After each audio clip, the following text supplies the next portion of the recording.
people on the Keeler Show today. It's time to read the news and weather. Time to figure out what to say. It's time to turn the channel of the Keeler Show today. Why do we always listen? Keeler's always in the know. It makes me want to call him And tell him where to go.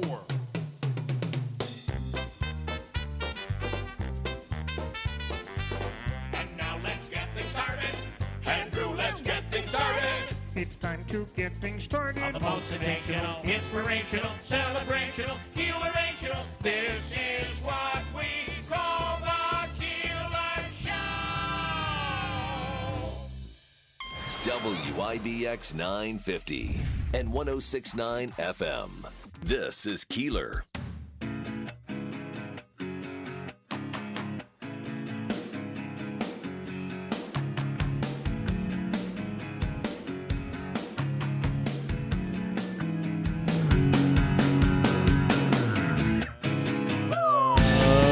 Okay.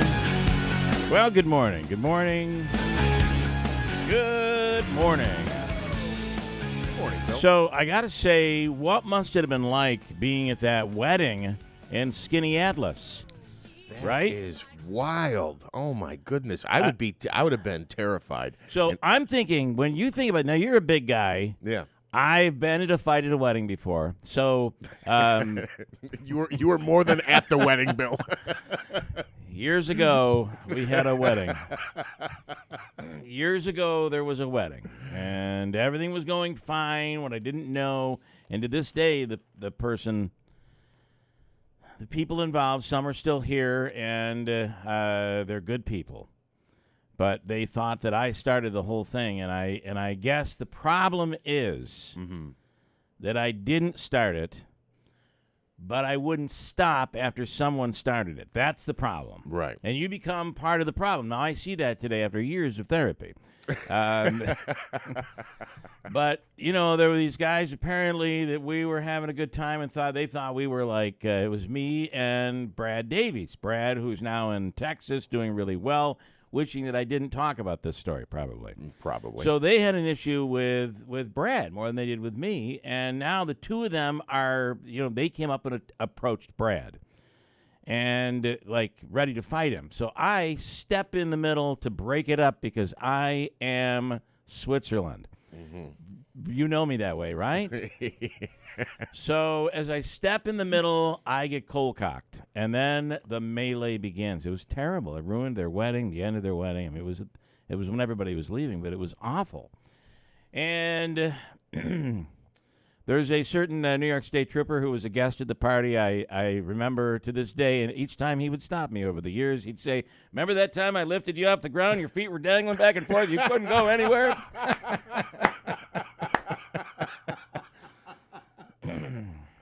Anyway, but I know what happens. People get a little in them, and this, you know, this, that. By the way, I was like 22, 23 years old. We were, you know. Yeah. It was just you. And the alcohol makes some people, like, passive, and other people, it's like, you did not just do that to me. I will not stop until it ends. And Yeah. unfortunately, that's probably me. So, but, you know, I can see how stuff can happen. But can you imagine somebody walking in with an AR-15 and you meet him in the parking lot? He's loading it up. He puts the magazine in. And there were people that tackled him and held him until police arrived. Yeah, there were people also afraid that it was going to be the end of it for a lot of them and a lot of other people. And, you know, what a way to ruin somebody's wedding. And, you know, you think you got into it, you're grabbing people, you're forcibly touching people, they kick you out. You're never get invited. You're never going to get invited again to any of that family's weddings or parties. But then you come back with the AR-15. I hate to say it, you've made it worse. Oh, there's no question. There's allegations. What are you thinking? Again, this is just based on the police, what the police released publicly. There's allegations that he was involved in verbal and physical altercations before that. And allegedly, they said forcible touching, 4 instances, allegedly, that there were female guests that he had forcibly touched. So at some point they said, all right, enough is enough. You got to get out of here. And then to come back. And I also This is the world we're living in today. where you don't know that altercation that you think is just an altercation. Well, look at the guy at the Patriots Miami game. Guy walks up, punches the guy in the face, knocks him out. I'm sure when he knocked him out, there are other fans around high-fiving him saying, "You just knocked that guy out cold." And they're all laughing. Well, the guy never wakes up. He dies. And you're facing, at the very least, a manslaughter charge. Or, I don't know. Yeah, A probably. possible, because you didn't intend to kill the guy, right? Right, but he But went up you and killed him. physically assaulted him, and Yeah. it led to his death. Yeah. So, And here's another thing too. I need to make sure I'm understanding this correctly. This sounds like a sucker punch situation. Am I it wrong? does. It sounds like he caught Yeah. him, came Yeah. in from the side, similar to what happened to me at the wedding. Although I didn't die that day. Cell phone video of the fight appears to show Pats fan Dale Mooney getting into a confrontation with one man, then another enters the frame and punches the 53-year-old. Now, see, this is where I get confused. Cell phone video of the fight shows the Pats fan involved in the confrontation. Another fan enters the frame, punches the 53-year-old. A witness said Mooney was knocked out. EMTs at Gillette Stadium took him to the hospital. They're now investigating the death of the 30-year-old. Oh, the 30-year season ticket holder. I'm sorry. The 30-year season ticket holder. So he wasn't 30 years old. No, he was 53. That was where I was confused. So, but here's this 53-year-old arguing with other fans. They're in a dispute. They're arguing. It's like, my team's better than your team! And there's situations where sometimes you'll see somebody throw a beer on someone. I mean, it can get really bad. Your team stinks! But Mine's the best! No, but you would think that the authorities would have, like the security would have gotten there in time to be able to stop it. So, think about this. If you're the family of the 53-year-old dead man, you're probably going to sue. Where was the game? Was it in Miami? It was a Gillette. No. It was in New England. So, you're going to sue the Patriots. You're going to sue the stadium. You're going to sue Foxborough. You're going to sue. And then you're going to sue the family of the guy who did it to the 53-year-old, and because they probably should have gotten there to stop it. But, that's why. You just don't know what you're about to do. And, you look back at these things years later and you see it, but you don't see it when you're younger. Although Correct. the guy's 53 years old. What the heck is he doing getting in an argument with everybody? Well, and I was Probably alcohol. the mocking, screaming noises. I mean, think of the petty things that you Yeah. would be fighting I about in a know. football game. Now, look, it's possible. I was actually at a football game one time when I was like 13, 14 years old. A guy pushed me, right? And like my father lost his cool. And fortunately, he was not thrown out. The other guy was, because I think the security guard saw it. But some like adult guy, hammered drunk, and I know I'm a big guy, but I was a kid. Pushed me. I went right into the aisle. Like, okay, so now someone pushes my son at the game, I'm probably There's getting going to into be a fight, trouble. right? There's going to be ugliness. If somebody pushes your girlfriend or your wife or your daughter, there's trouble. But 90% of the stuff at a football game is what? The Pats suck? No, they suck. No, you suck. Yeah. No, we beat you 3 times in a row. No. It Come on, guys. It almost always starts with someone from the opposing team cheering, and your team is down, and then it gets. I saw it happen at a Buffalo Bills game, and it was me, my wife, and my 2 boys. This was many years ago. I'll tell you how long ago this was. Jim Brock gave us his seats to use because he liked me so much. That's how long ago. Long time ago. That was a long time ago. Thank you, Jim, for those. They were great seats. But even in those good seats, there were people that got into it. And ultimately, somebody threw their beer on someone, and my kids are just sitting there in the middle of it. And we weren't a part of it, but we were. You get a little nervous with your 3 or 4 year old sitting there. 100%. So anyway, I can see how all this stuff can happen, but it just gets so quickly out of control, which is why there's nothing in the world like watching an NFL game or any sporting event from the comfort of your recliner. Yeah. I love it. That way you can get, you can order food, comes right to your house.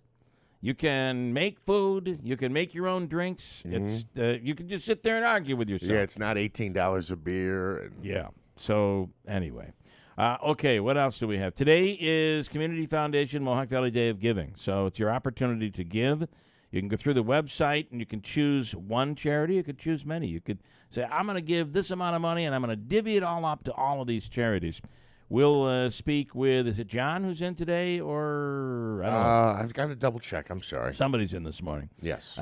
This morning, Howard Potter is in to talk about his concerns and his belief on how to, some research that he's done on how to make schools safer. And he's bringing along with him a special guest. And I think we'll all be very, very intrigued by his special guest. Yes. And I can't wait. I'm saying to you, I cannot wait for them to arrive. Dave Olney, they do these stings. We talked about this with Greeley Ford the other day, how they'll go in and hit a liquor store or hit a grocery store or a convenience store with underage purchases. I think it's important to learn how, because Dave actually is in charge, through state police, is in charge of these stings. So how do they do them? I always think about, they dress some young kid up to make him look old. They give him a fake ID. He goes in, and it's like, we gotcha. It's not like that. It's not. And he tells the story and tells how it's done. And I think it is, number one, very interesting. Number two, I think it's important for us all to know how these things are done. There's a new conspiracy going on. I was actually speaking to a conspiracy person just recently who's bought into the whole thing, like down the QAnon hole. Well, we said we weren't going to talk about this on the air yet. All the way down the hole. It's Jeff Manaski. Kidding. No, the latest conspiracy, and it's spreading, and it's QAnon delivered. Oh, boy. The latest conspiracy is that Biden is going to use COVID-19. So you're going to see you're seeing COVID begin to increase. But what they'll tell you is it's not really increasing. This is all made up, and they're going to say there's a big problem, and he's going to rig the election so that he wins. That is the current conspiracy being spread around the country. I think we all can agree. If you're normal, you realize this is not true. If you do think it's true, seek help, because it's just not. There are too many people at these polling places who are of opposing opinions. You have poll workers, poll people who are there who are pro the Democratic candidate, pro the Republican candidate. There are checks and balances in place. And after all of the false threats that have been made up to this point and accusations, I think these boards of election are working really, really hard to make sure there is absolutely no monkey business. So to think that this is going to happen, and I don't think we're back. Even as COVID flares up this year, you may see a couple of schools have to close because there are so many people sick. That could be flu. It happens with the flu. But as for mask mandates and all of that stuff, I think the country is done with that right now. And get out there and get your vaccine. If you don't believe in the vaccine, do what you got to do. Wash your hands. Do something. Whatever yeah. you have to do. But I just have to say, I don't think there's going to be any mask mandate coming. And you hear that from now, should there be one at the hospitals? To me, that makes sense. Yeah. But are schools going to require it? You're going to be required to. Hey, I just got back from New York City where about a quarter of the people that are walking the streets are wearing masks voluntarily. This one woman walking a dog all by herself right along the street wearing a mask. Are you thinking you're going to catch it from the dog? I don't know. I don't know. I think some people have a Some germ people phobia. probably have a phobia now. Here's a great story today. We're loaded with them. Just one more thing.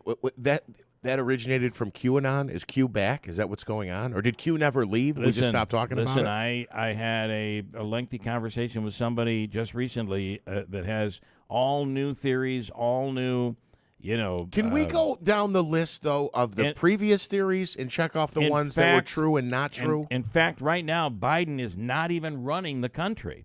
That one might be true. That's completely false. But it's even better. It's Michelle and Barack Obama who are running the country right now. Well, you're not going to believe this. And again, I didn't click on it, but I was scrolling some headlines. And who made the claim? Is Ted Cruz claiming that Obama's running in 2024? That was a I think the big claim is that Michelle Obama is going to run. Oh, okay. And I just don't listen. She didn't like it when she was there as first lady. I can't imagine that they would want to have any bit of that life all over again. But who knows? We'll see. Great story out of Pennsylvania. And beware, this is an awful story. And I don't think they're going to make it here. Remember The Fugitive? We were all worried about him coming up here. I don't think this is going to make it to our area, but it did happen in nearby Pennsylvania. Up to 8,000 minks, not fur coats, actual minks, are on the loose in Pennsylvania after these protesters who are protesting the fact that these are probably going to be ultimately slaughtered for whatever. They snuck into the Rockefeller Township farm. They cut holes in the fence and holes in the walls, and up to 8,000 minks escaped. Now, these are small little animals, but they are vicious. You do not want to walk up and pick up a minx. They will damage you. But here's the problem.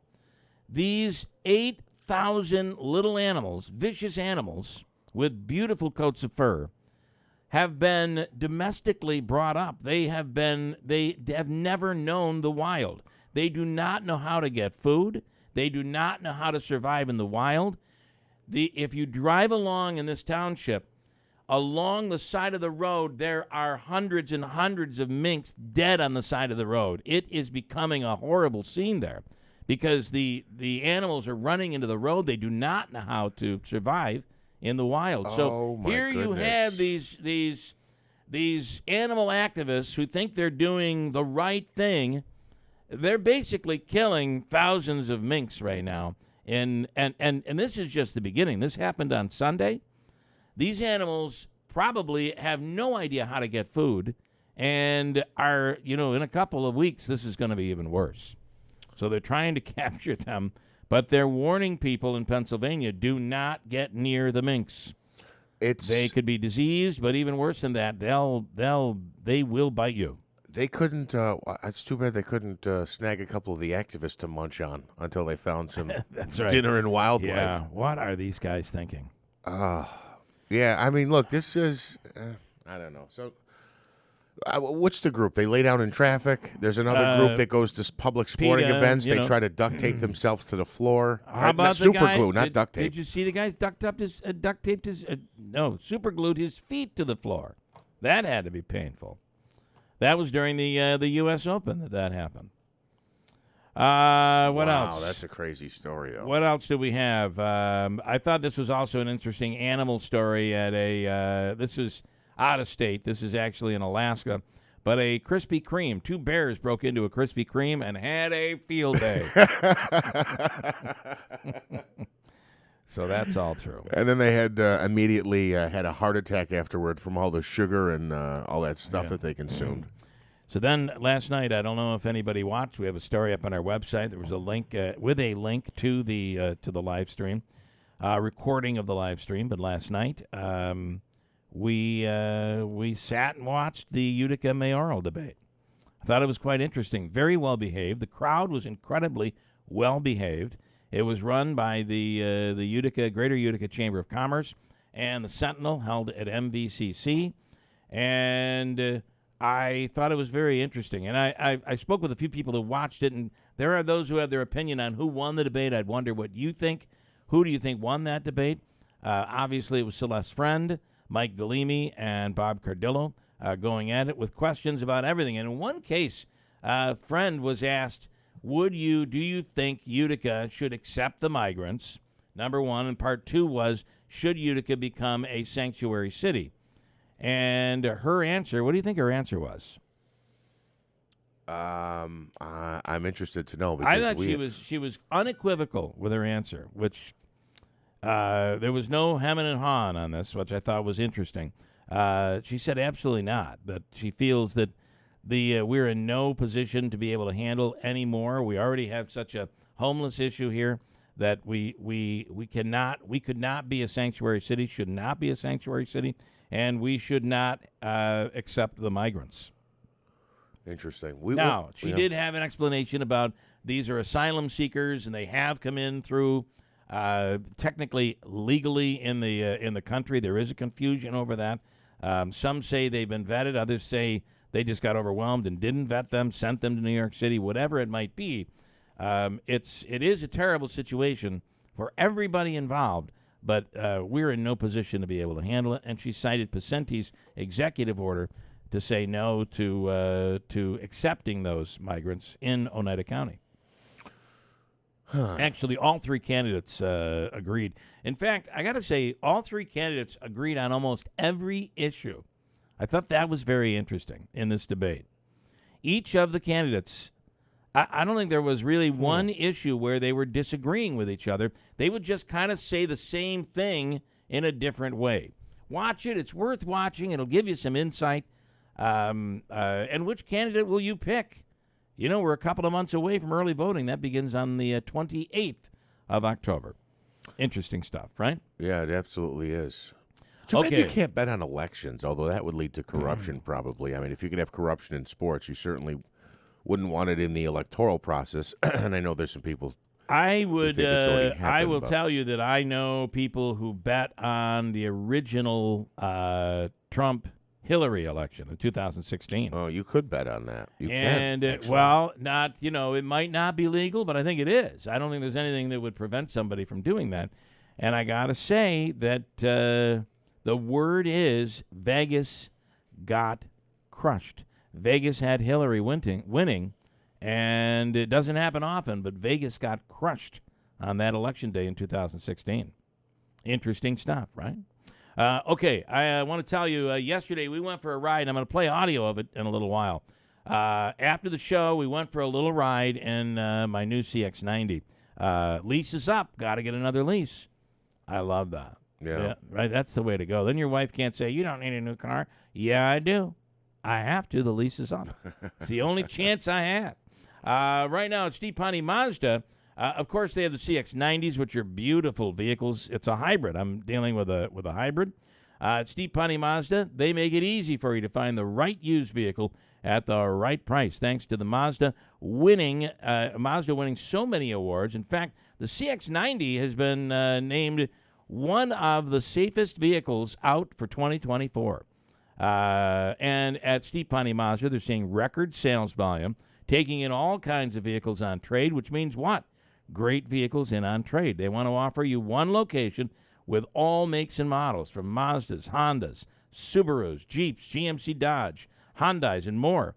And if you need a lower price or payment, let's make your deal where it's easy to do business, says Ricky Z. One location, all makes and models, Steve Ponte Mazda Commercial Drive in Yorkville. And we'll play that audio. The reason we went down the road is you put it in sport mode, the CX-90, and it sounds like you're driving a standard stick shift sports car down the road.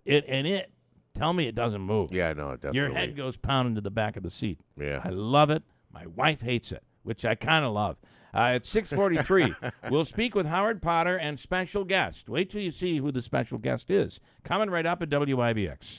Hi, it's Jordan from Little Falls Lumber. Summer is a great time to freshen up the look of your home, and we have you covered. We stock a variety of name brand products from GAF shingles, LP vinyl siding, Sierra Pacific windows, to Moisture Shield composite decking, and premium grade pressure treated decking. We have options to fit any budget. Stop by one of our 3 convenient locations, Little Falls, Syracuse, and Schenectady, to see what we have in store, or visit us at littlefallslumber.com. Donald Trump warned America. The U.S. dollar is under attack, and it's becoming less and less valuable by the day. Hyperinflation and speculation is killing your retirement. Don't leave your money sitting in cash. It's time you diversified and protected your future with physical precious metals.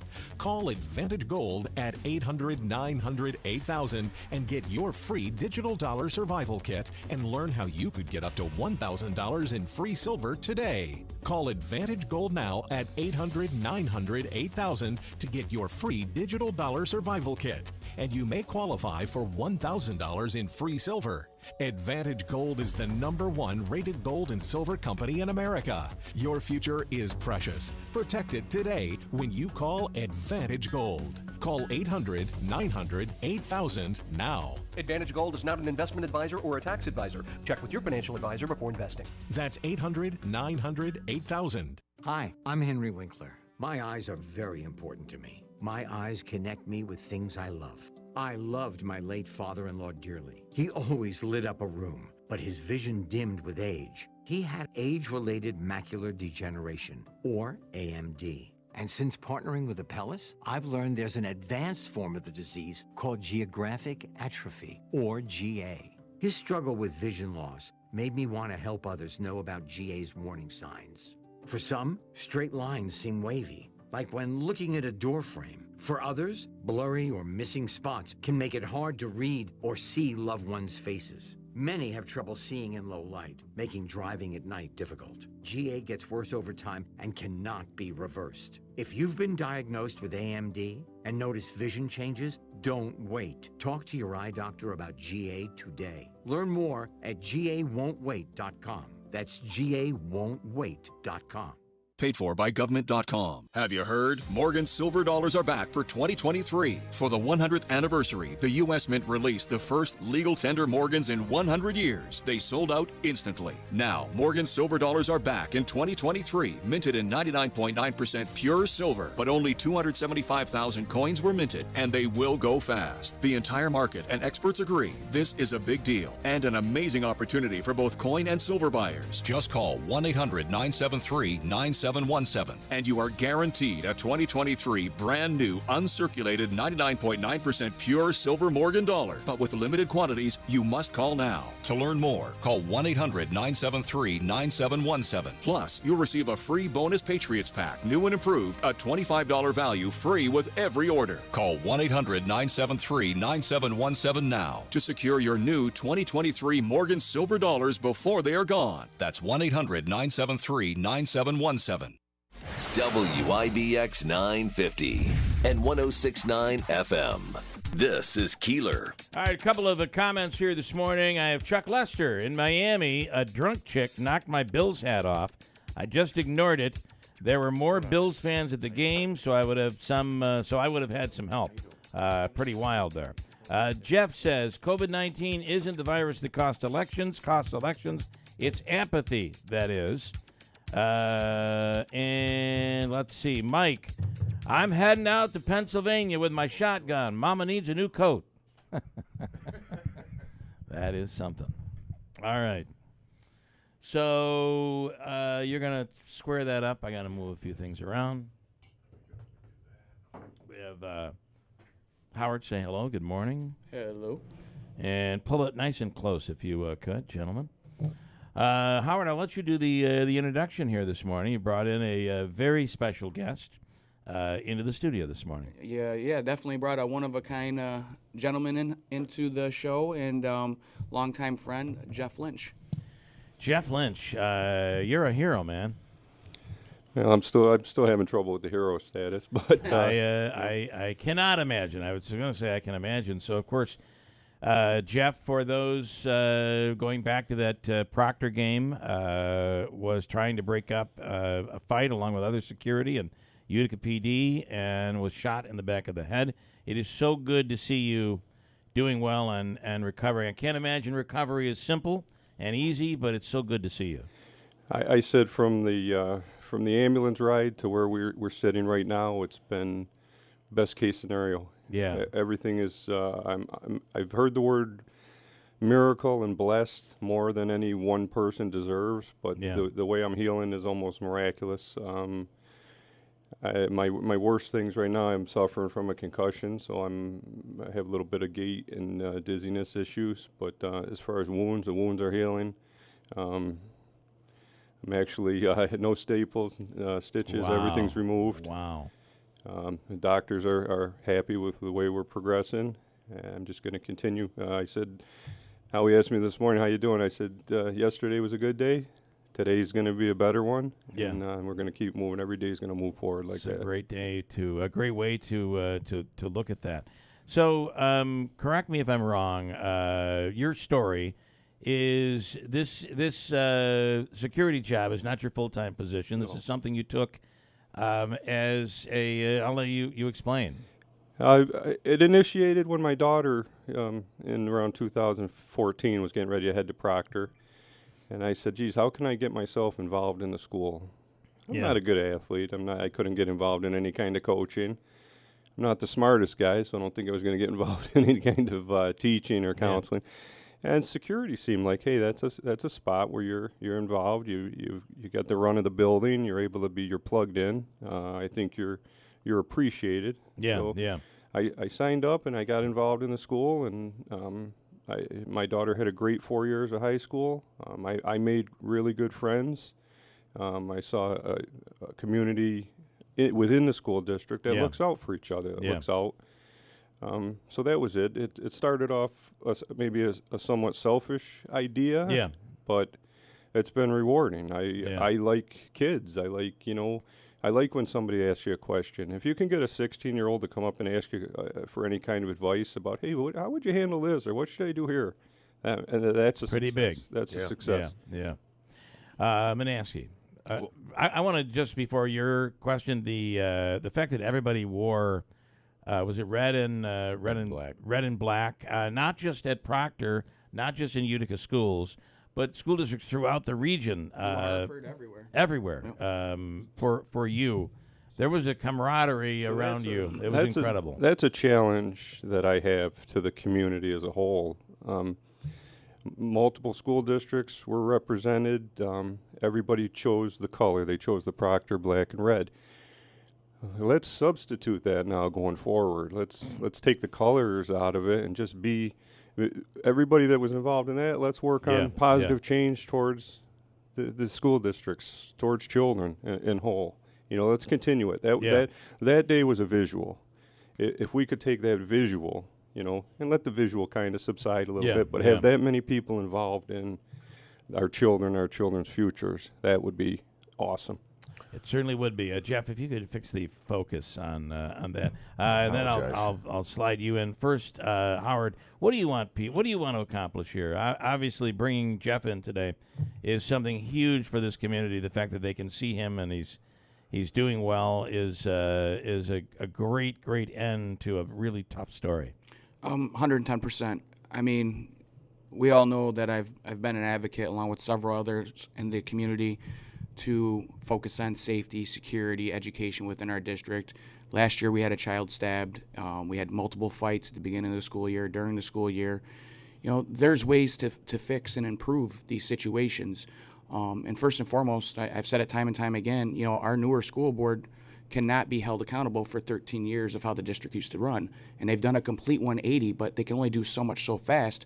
And it's going to take the community and the outside of our politics, whether it's our local government, to get involved and help support this change to turn the ship faster. Yeah. And that's what I'm hoping to see happen. Us take this serious, work as a team, learn from what this man just had to endure, his family and our community, and let's be the change we've been talking about. It was amazing, too, which I do think is happening. I do feel that way. I feel like the county, the city, police, the school district, everybody seems to be working together to say, how do we prevent this from happening again? Because, Jeff, I think you would agree. You were just talking about this camaraderie, this community at Proctor, at the school. All it takes, though, is a couple of bad eggs and who've been misguided and doing something stupid, and this happens. That's what we talk about, the bad egg, and I've been asked the question several times, the young man that did this, what are my intentions towards him? How do I feel? I honestly believe when you're at the point of holding a gun and pulling the trigger, I think at that point you've been lost. Yeah. But 5 years prior to that is where the catch had to be made. And we talk about the cracks, falling through the cracks. The first cracks are small, and then they just get bigger and bigger. And at this point, this was a crack that... You're so correct with that, it does seem that the loss comes when they're just in those very vulnerable years, 9, 10, 11, 12, 13, and then by the time they're 16, 17 years old, it's I don't want to say it's too late, but it's the damage has been done. I think on the public safety issue of it, by that point, if you're that far gone, you're a risk to the whole, the public at whole. To be able to take a gun, now from what we understand, and maybe you were turned, obviously you had your back to him, from what we understand, it was just pointing into a crowd, and you were the one that got hit. Basically, I take some comfort in the fact that I don't believe I was the intended target. Right. So that's makes things a little bit easier to deal with. But to point a gun, I know anybody that goes out to a range, I could go to the range and I could go through a box of shells and I look at what I've shot and I say, geez, I'm not very good. But to take somebody that has a gun in their hand and has maybe never fired it, doesn't know how the gun handles or operates, and to point it in any direction and pull the trigger, what ifs? I mean, we talk about the what ifs, and this story could have been 100 times worse. Oh, it really, really could have. I have a call. Oh, look, Jeff. I just want to, as this is all unfolding, the day of the game, there's some kids fighting, right? Do you see the weapons in their hands? Are you aware of the danger that you could be in? And then what is your thought process if you see all that unfolding? What are you trying to do? Just separate them? Security at the beginning of the fight, we were highly outnumbered. So my position was basically textbook crowd control. Hands open, non-aggressive, just trying to move, trying to shift the crowd. Between security, if I could move a crowd in one direction, say to the left, and another security could move people to the right, you're able to isolate the incidents more and usually put it to a stop. This all happened very quickly. Weapons, if I told you the truth, I never heard the gunshots. Did you feel it? When I was hit, I was turning to my right, and then I had a tremendous pressure, pain to the right side of my head, and my vision just closed up like an old TV. It just my vision closed right in, and I fell, and that's when I did a lot of damage to the top of my head. But I think when I hit the ground, it woke me up because I rolled over on my back on my own. I was wiping blood out of my eye, and a good buddy jumps down to help me, and he's saying, don't move, and I could see I think now I'm looking at him in my mind and the fear in his eyes and looking at me, and I said, hey, I got hit in the back of the head, and he says, don't move, the paramedics are coming.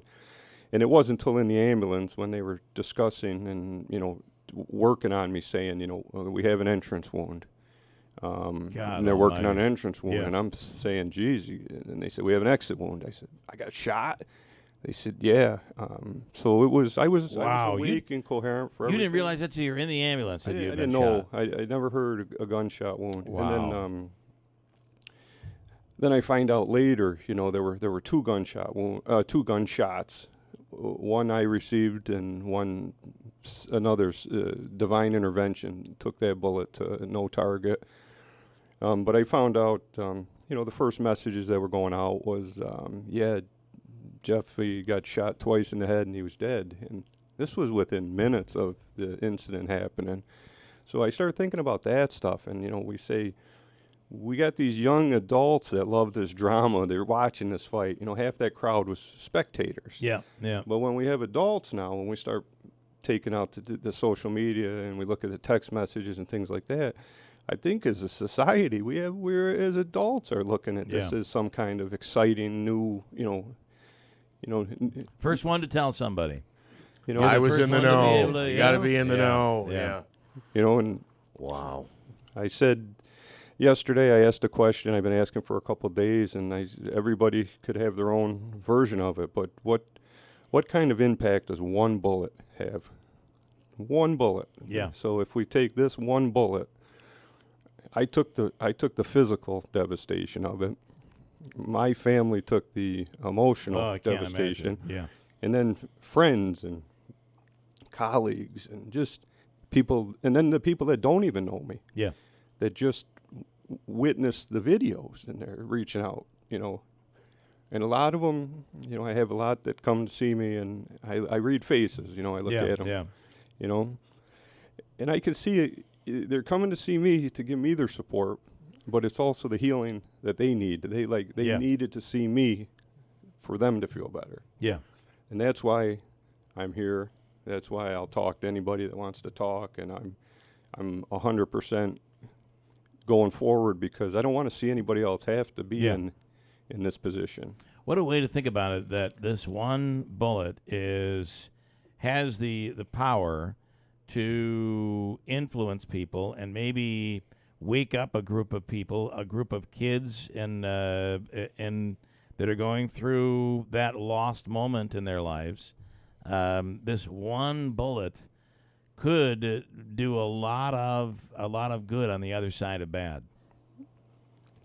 And there's two sides to that coin. I pretty much only talked about my side, you know, the support for me.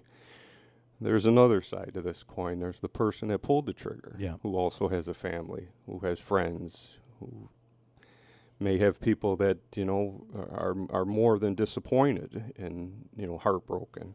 It just doesn't have to happen. Well, and that one move, what that's going to do for the rest of his life. Yep.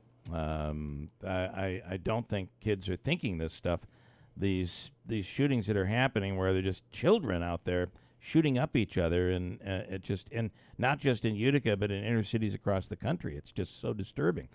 In studio, Howard Potter, Jeff Lynch was the security guard who took the bullet. Chief is on the line right now for Jeff. Chief, you're on the radio. Good morning. Good morning, guys. Good morning, Jeff. I also wear the red and black over in JFK in North Utica. Our prayers are with you. We've doubled up our staff. We doubled up the police presence. I'd love to meet you sometime. God bless you, man. Thank you. All right, Chief. Thank you.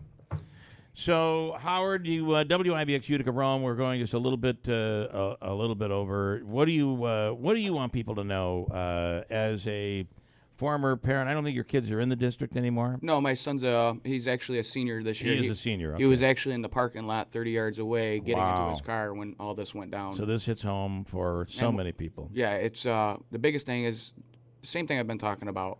You know, we failed this child, and I take that on my shoulders just as much as the rest of the community should. And just like Jeff said, Jeff also used to work in the House Good Shepherd, by the way. I lived in the House Good Shepherd. We have resources within our city with people that have knowledge to make the change if people are willing to sit down and come to the table and listen, to make the streets safer. 24/7 policing around our school districts, no matter if they're open or not. Open them after hours, bring more of these not-for-profits into those school buildings after hours and maximize the use. Yeah. There is things that we can do that are not going to break the bank. So we just have to be the change we've been talking about. One of the things that you said that I really agree with, and I want Jeff's opinion on this, is you sent a very long email of things and research that you've done and all this information that you collected. But I think what I took from the whole thing in a nutshell is there is no one simple solution for what's going on here. It is, as you said, Jeff, this really started, the path for this kid who shot you started 4 or 5 years ago. It is not one simple fix. There's so much that needs to be done, and your impression of that, Jeff.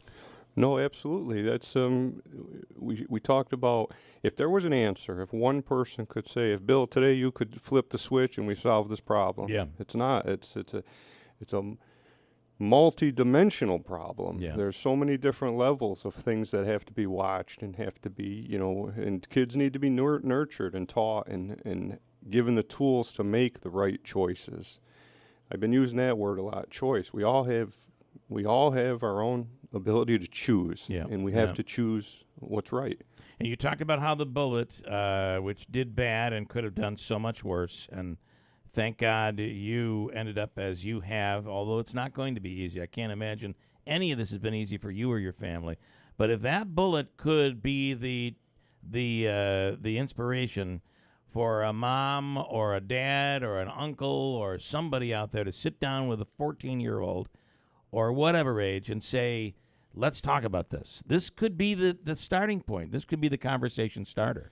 You know the old saying, they say, you know, give till it hurts? Yeah. If this incident is what causes sparks the change. I proudly accept what was handed to me if it's going to make that change. Wow. Jeff Lynch, thank you. And I think I know you're uncomfortable with that hero word, but what to me is heroic is what you're doing and how you're handling this right now. Thank you. That is more meaningful than anything in the world. And, I feel for your family and what all of your family and friends have gone through. So thank you for what you're doing right now. Thank you. All right. And Howard, keep fighting out there. I know I don't have to tell you that. It comes natural. I think it does. There's nothing wrong with that. We'll break at 7:05 at WIBX. From the Stanley Theater Studio, WIBX 950 Utica Rome, W295DI Utica Rome, your news, talk, and sports leader, a Town Square media station. Shop my truckload mattress sale going on right now at My Carl's. I have crazy low prices. Go check out the other stores. You'll come back to My Carl's, plus same-day delivery at My Carl's New Hartford Shopping Center. Finding great candidates to hire can be like, well, trying to find a needle in a haystack. Sure, you can post your job to some job board, but then all you can do is hope the right person comes along, which is why you should try ZipRecruiter for free at ZipRecruiter.com/free. ZipRecruiter doesn't depend on candidates finding you. Its powerful technology identifies people with the right experience and actively invites them to apply to your job. You get qualified candidates fast. So while other companies might deliver a lot of hay, ZipRecruiter finds you what you're looking for. The needle in the haystack. 4 out of 5 employers who post a job on ZipRecruiter get a quality candidate through the site within the first day. ZipRecruiter, the smartest way to hire. And right now, you can try ZipRecruiter for free. That's right, free. Just go to this exclusive web address, ZipRecruiter.com/free. That's ZipRecruiter.com/free. ZipRecruiter.com/free.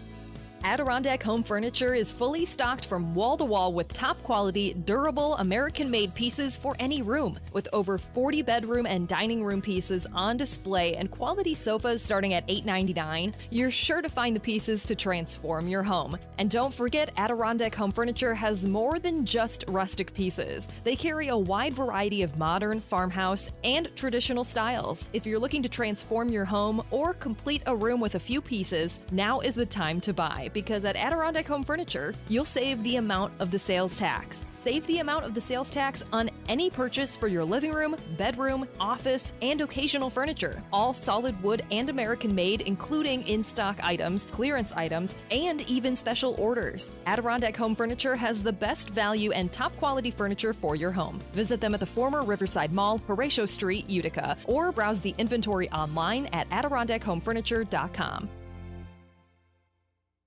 At AmeriQ, we know sometimes it's not about the destination and that the best connections are made along the way because we're all about real connections, online, in person, and everywhere in between. Connect with a real person online when you need us and easy mobile access to your accounts when you don't. Stay connected with AmeriQ wherever your life takes you. AmeriQ and you. Let's connect. Membership eligibility is required. Insured by NCUA. Home and Hospital Medical Supply in the New Hartford Shopping Center proudly carries a wide selection of home medical equipment. Lift chairs to buy or rent, canes, crutches, walkers, powered scooters, braces, foot care products, and so much more. And if for some reason they don't carry the product you need, they'll custom order it at no extra charge. Mary and her experienced team are there to assist you Monday through Friday, 9 to 5, or call them 315-724-6767 and online at HNHMedicalNY.com. Home and Hospital Medical Supplies, we make life easier. We have clear skies, 45 degrees. WIBX news time is 7:08. This news update is brought to you by Cliffs Local Market. They keep you going.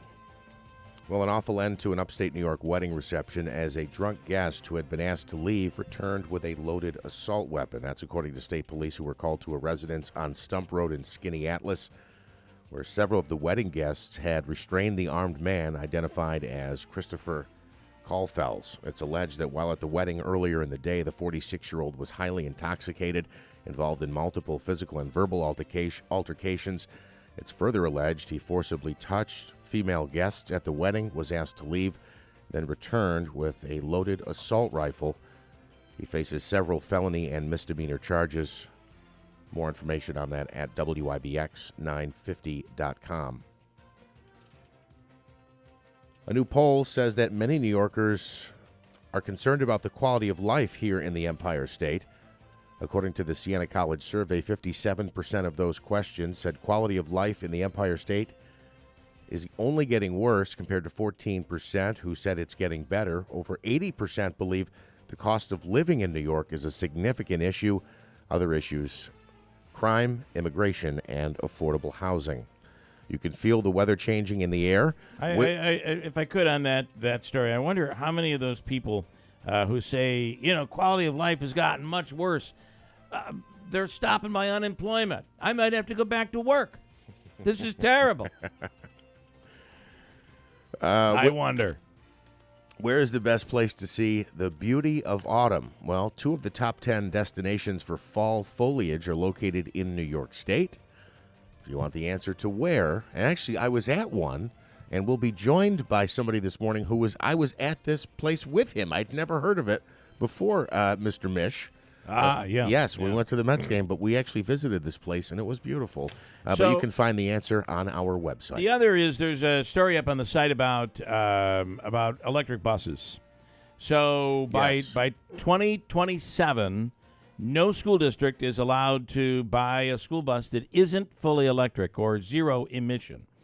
By 2035, their entire fleet must be zero emission or basically electric at this point.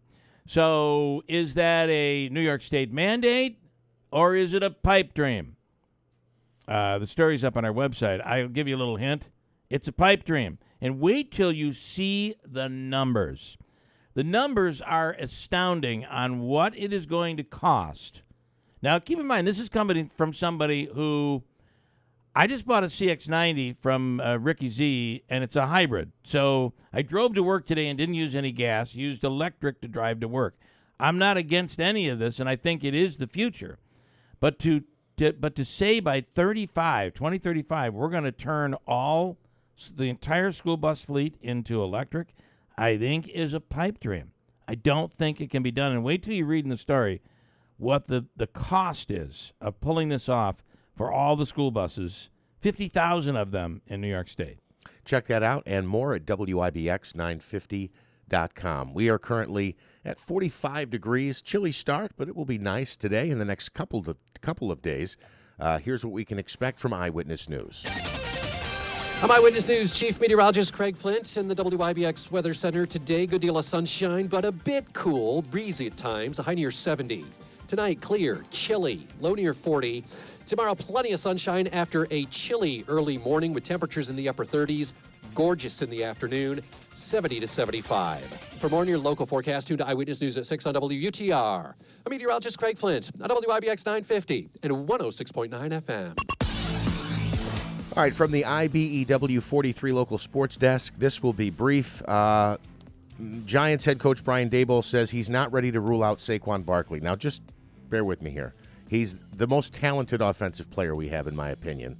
He hurt his ankle during the game. They're on a three days of rest with a game Thursday night, and we're not going to sit him in a game we're probably going to get blown out of anyway. We're not going to sit him. I'm calling for a Giants upset Thursday night. Okay. I'm just saying. I'll take that bet. Okay. I'll take that bet. All right. Garrett Wilson says they got to beat the New England Patriots. The Jets have lost 14 straight, but the second-year wide receiver, along with 2022 draft pick Sauce Gardner, are vowing to find a way to beat the Patriots. Baseball last night, the Mets blew a lead. Go figure. They fell to the Marlins 4-3. Trevor Gott tagged with the loss. Mets have 11 games left on the schedule, as do the Yankees, who dropped their series opener against the Blue Jays 7-1 in the Bronx last night. Clark Schmidt took the loss. By the way, they announced that Diaz will not pitch in these last few weeks of baseball. The Mets closer. He's good enough to pitch, they say, but they don't want to chance it. I think that's a wise move. Don't mess up next year, right? There's no reason to pitch him right now. Again, this was an injury sustained celebrating a save. In a what was it? The World Baseball Classic? Yeah. Or was it whatever it is they call it now? Stupid. I think I call it stupid.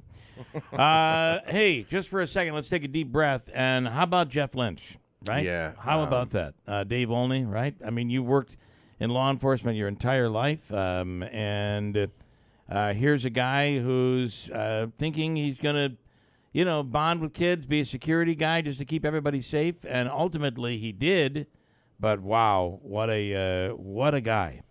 I got to tell you, for a story that could have been unbelievably tragic, he's turned it into something good. He really has, and I think his there's outlook and everything is much more of that to come. So, wow, that hero status on Jeff Lynch, I don't think is off the mark one bit. All right, we're going to break. 7:15. So the story last week, we've all been a bit intrigued when authorities go in, state police, the liquor authority, they go in and they nail a grocery store clerk or a liquor store person or a convenience store. Copper. They've been arrested for selling alcohol to minors. So we all know they're being entrapped, right? There's some young kid who's being dressed up to make it look like he's 40 years old. They bring him in and everybody gets arrested.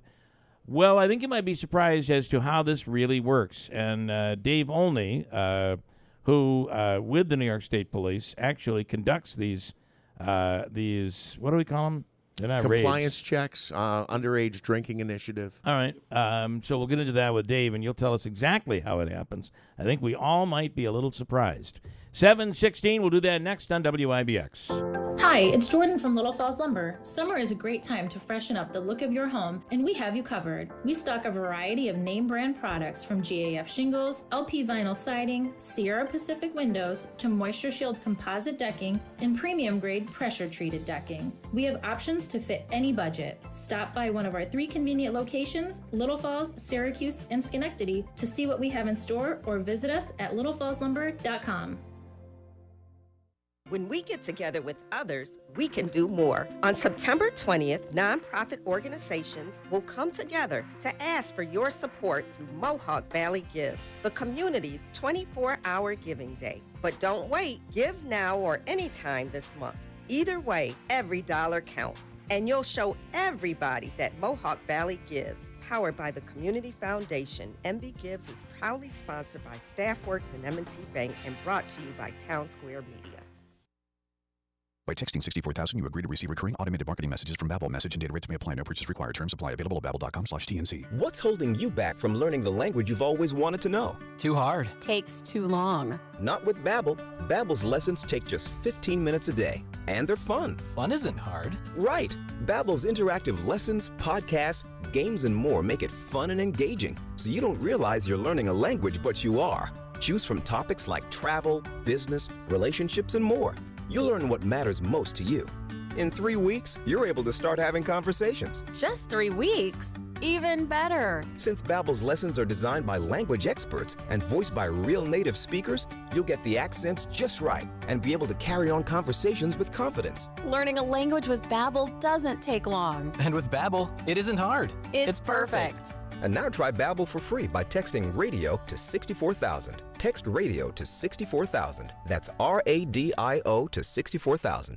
Hi, it's James. And Megan. From the all-new Destination Kia of Utica. Come see why people drive hundreds of miles to buy vehicles from us. Let's talk selection. We have over 220 new Kias here and coming. Don't forget the more than 50 certified pre-owned Kias on our lot. Chances are, we have the Kia for you. We're a family-owned and operated business. And that's the way we believe in treating our customers. And Kia's warranty is second to none. With a 10-year, 100,000-mile limited powertrain warranty. And 5 years, 60,000-mile basic warranty. We are so excited to have our grand opening in Utica. And we look forward to seeing you soon. Now that's kooky. So go kooky for Kia at the all-new Destination Kia of Utica. Puppies and babies not included. Find us online at DestinationKiaofUtica.com. That's DestinationKiaofUtica.com. Warranty is a limited powertrain warranty. See Kia.com or retailer for details.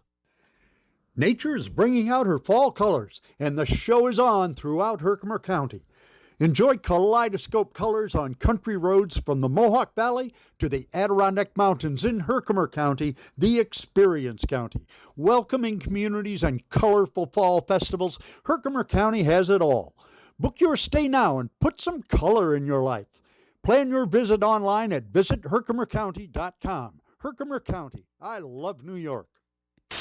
WIBX 950 and 106.9 FM. This is Keeler. All right, I'm already hearing from Greeley when my comment of, I always thought this was true. You ever come across a kid who's 16 years old or 17 and he looks like he's really old? I was thinking, well, he looks older. He looks like he's going to be 25 years old. Oh, okay. I always thought that that's who they use when they go in and do these alcohol stings.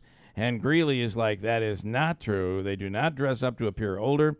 They come in as they are, and they may even show their real ID. It's done in bars as well. Greeley, we've got your back here, or at least Dave Olney does, with the New York State Police. You actually organize these events, and I thought it was interesting when you were in here last week. We were talking about how you go through it and what your general feeling is. You're almost rooting for the clerk. 100%. Yeah, talk about it if you could. So it's called Underage Drinking Initiative. We do about one a month, and we switch around to different county each time. It's ran by a sergeant. There's a sergeant. There's an investigator. There's a state liquor authority investigator. We have three or four uniformed troopers and our underage person. Okay. And we vet that person. That's a volunteer. We check their history, their everything. This is the underage person? Yep. Okay. And then we instruct them that they are not to lie about their age. They're not to give any fake ID. We photograph their ID. We go in with them. So we'll either send them in the establishment 20, 30 seconds before me, or I'll go in first and then they'll come in and just watch them. And like you said, we're very, very happy when the clerk proofs them and does what they're supposed to do. And on the spot, I go up and introduce myself. I'll be dressed like this, and I'll say, hey, New York State Police, you just did a good job. That kid was underage, and you did exactly what you're supposed to do. And they high-five you and shake their hand. They're very, very happy. And the last several that we've done, believe it or not, all the arrests we made, the clerk put a wrong date, intentionally put a wrong date of birth in the cash register or in the computer so that they could make the sale. Interesting. So I noticed at the grocery stores, a lot of them now are requiring you hand them the license and they scan the license. Yeah. And that is done to prevent, I'm assuming, that from happening. You would think, but in some cases it doesn't. I'll usually, a lot of times I'll be in line with a water or banana or something behind them to buy something and watching the whole thing in line behind them. And they'll scan it, it'll beep, they'll scan it, it'll beep, they'll scan it, it'll beep. The tone like when they don't win the free money here. Yeah, that's it. Wah, wah, wah. Yeah. And then they'll look at it and type a different date of birth in and sell them the alcohol. It's just unbelievable. And occasionally they won't check, they won't ask anything and whatever. But so I'm going to tell you, I grabbed my license here. Something that people don't realize, and you should if you're in the retail, if your license is acclimated this way, you're 21. If your license is acclimated that way, you're under 21. Oh, okay. So are you serious? Yes, it's that simple. It's that simple. So I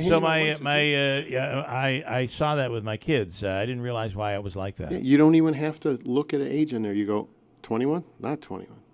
Wow. Yeah. So the picture would be up this way, and the data goes across. So it's portrait versus landscape. Is just a quick reference. So there's no trickery. We tell them they can't lie. If they're asked their age, they say their age, their real age. They can't show anything other than their ID if they're asked the ID that we've approved. And we're very happy when no one gets a sale. Yeah. And we tell them, and then later on we follow up with a letter to their corporate saying, you guys did a good job. We were here this day and you did a good job. So there is no dressing up, making look older, makeup, and none of that at all? Absolutely not. There's no fake ID? Absolutely not. Wow. No, that would be entrapment. Yeah. So that wouldn't be fair, and we're absolutely... It's not something where they say, well, we gave you an ID, and, this guy, he's clearly 56 years old in this photo, and he's got black hair, and you sold to a 16-year-old blonde kid. No. There's none of that. Absolutely not. There would be no reason to do that. And we're not trying to trick anybody. We're just trying to make sure they're doing their job. And when we go in and we go up and introduce ourselves, and say they did a good job, and everybody else is working there, it's a positive reinforcement. Everybody else is working there. They're going to tell their other coworkers that weren't working. They're going to tell their supervisors. We send the letter. It's positive reinforcement to keep reinforcing and doing that. Can I ask you when the write-up comes out, it's the clerk is charged with violation of penal law. This part. Are they actually handcuffed and arrested? Do they take down and get booked, or are they essentially issued a ticket? They're issued an appearance ticket. Very few people get booked anymore. So they get an appearance ticket. And that's the understatement of the year right there, Dave. Well, and that goes back to some conversations you had in the last hour, too. But we won't get into that. So. But they get an appearance ticket, and they have to go answer the charge. And then there's an administrative, from the State Liquor Authority, there's administrative things that the establishment has to deal with, and then there's also things that the individual has to deal with, because the end point, the end sale, it is that individual's responsibility to make sure they're doing what they're supposed to do.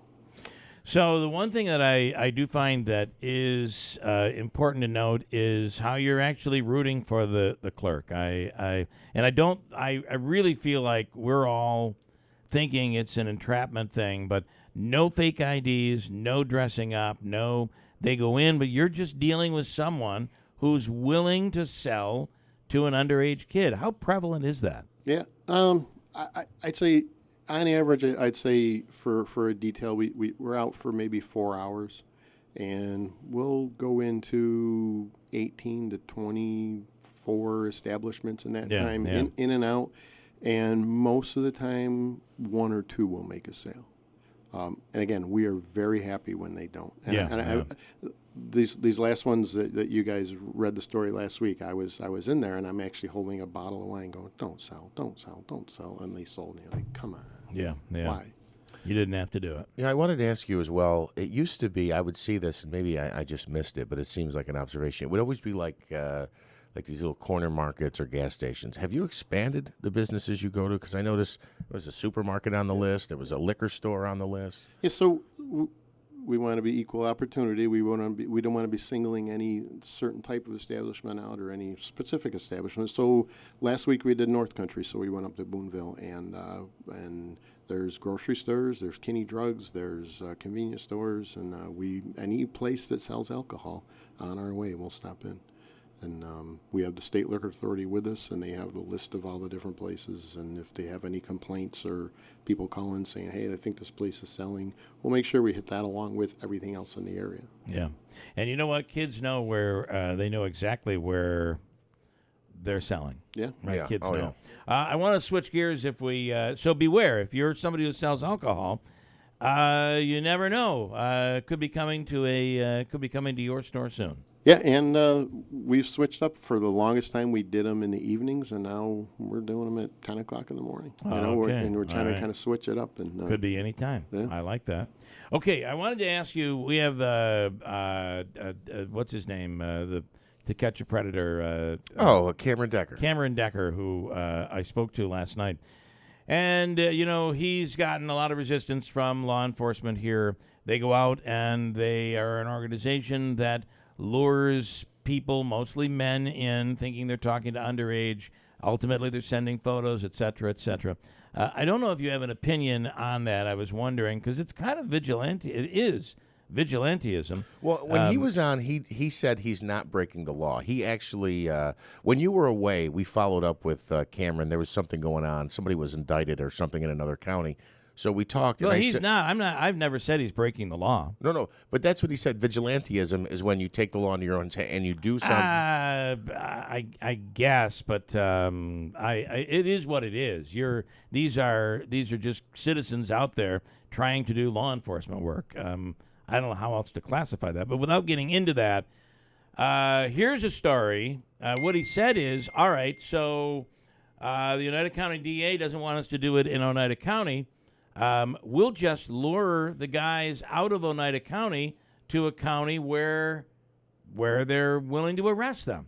And it just so happens WBNG has a story from yesterday, and listen to this one. 41-year-old man from Utica was sentenced for second-degree attempted dissemination of indecent materials to a minor.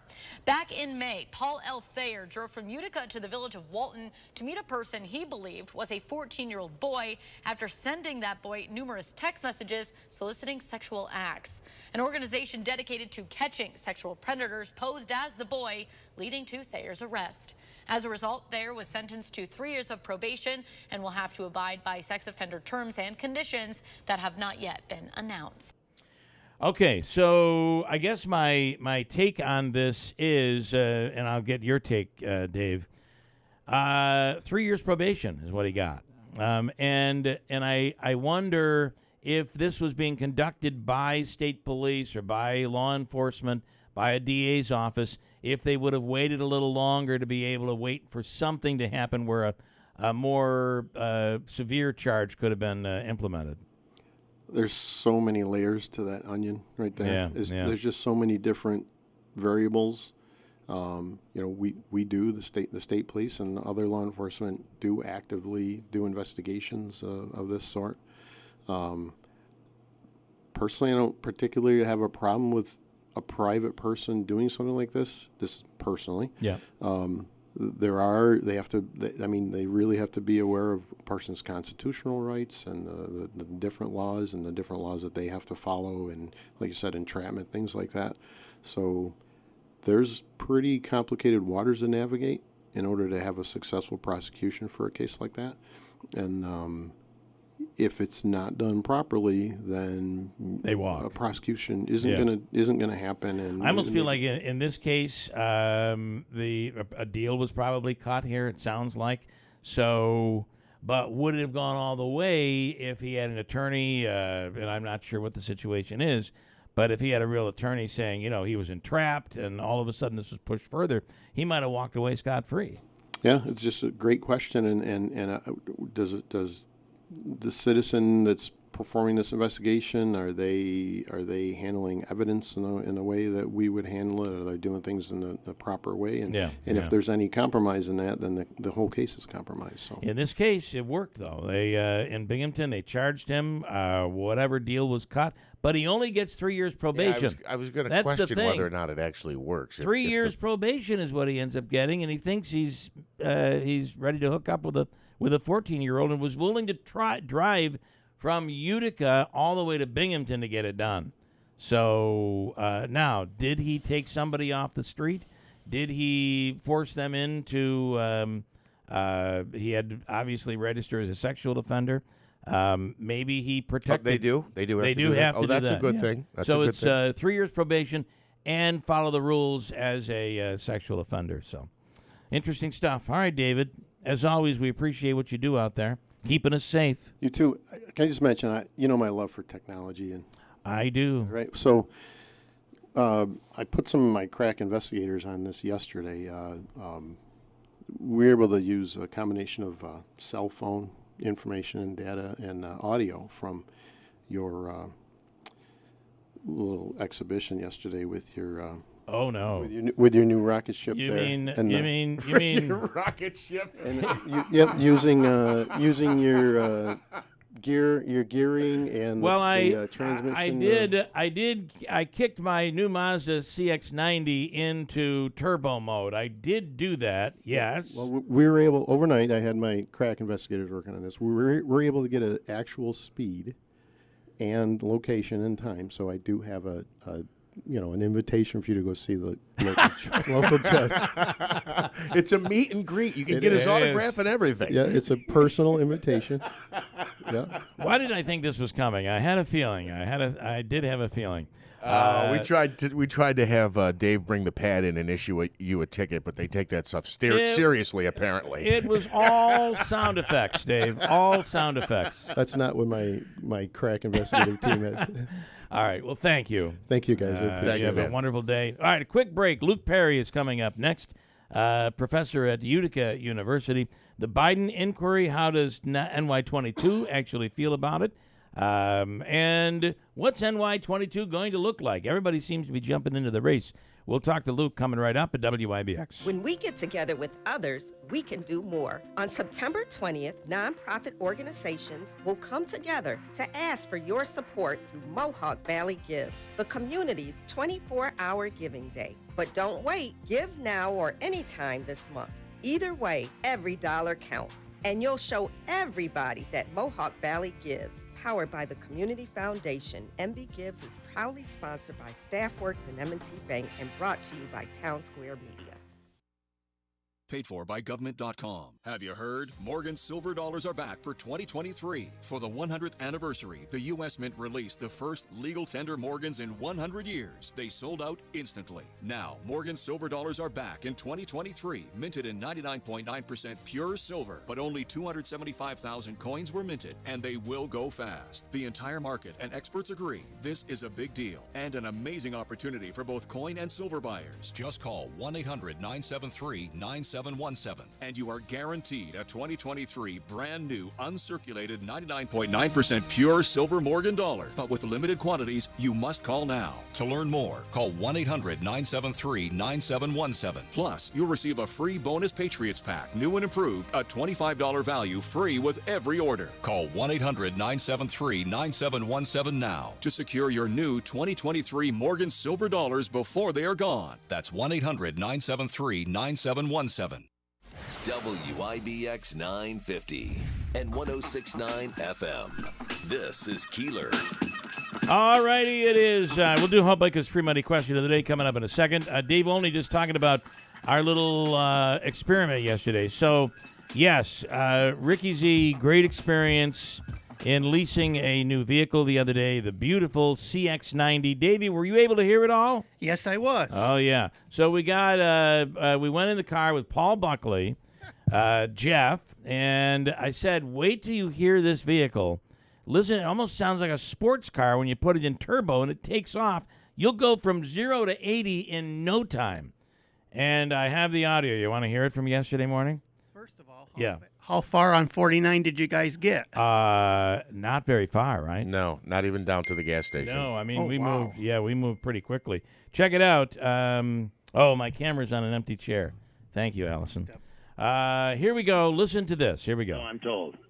I tried to do it yesterday with my wife in the car, and she's like, do not do this. That's true. We're going to do it here. Here we I'm go. going to try to get out onto River Road. All right, so we're just pulling out of at this point, we're just pulling out of the driveway. This is exciting, Bill. That's you Buckley. There, Paul, Davey? Yes, I can hear. Well, Buckley's older. He doesn't get out much. I stop right in the middle of River Road. Here we go now. I'm going to just stop in the middle of 49 here, or River Road. Davey, tell my kids I love them. I'm switching to sport mode. Are you ready? I am. Davey, are you ready? I'm ready. Wow, the whole dash lit up red when you went to sport mode. Here we go. Whoa! Wow. Wow. So as soon as you pressed the gas, I came up off the ground. Up, there. not back. Up. I know, right? Here come the cops. Wow. That went like 0 to 60. I don't know how many seconds that was. That was 0 to 85 pretty fast. Very fast. I mean, that's all simulated. Not really, Dave only. But there you go. Not bad. That's the CX-90. What a beautiful vehicle that is. Yeah. It's going to get me in trouble. Yes, it is. It's going to get me in trouble. I can feel it. Let me go to... Just be safe. I'm going to be safe. And it's a top safety rated pick and all that stuff. And as of yesterday, the story came out a couple of days ago, actually, that it is one of the safest vehicles rated safest vehicles out in 2024. Pretty cool. Steepani Mazda. That's not a commercial. It was just me experiencing my life with good friends Manasseh and Paul Buckley and Davey. And on the line right now is Luke Perry, professor at Utica University. Luke, good morning. Good morning. So let's talk, if we could, about the Biden inquiry. What is your take on the impeachment inquiry here? I think from a political science perspective, this impeachment inquiry into President Biden differs from the past impeachment inquiries that we've seen in American government. Now, as a small sample, there's only been a a few, as we know.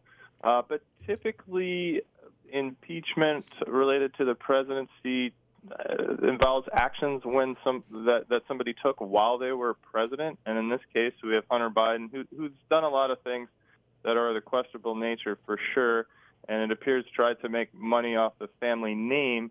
But that doesn't appear to directly involve Joe Biden profiting from that, particularly as president and most likely even earlier as vice president. And so this lack of evidence connecting a current president to wrongdoing and that being an ongoing threat is really an anomaly and a new situation here in American government. What would you say, though, because really McCarthy would say, although, let's be honest, McCarthy did not want to go down this road. He really has been pressured by the hard right in the Republican Party.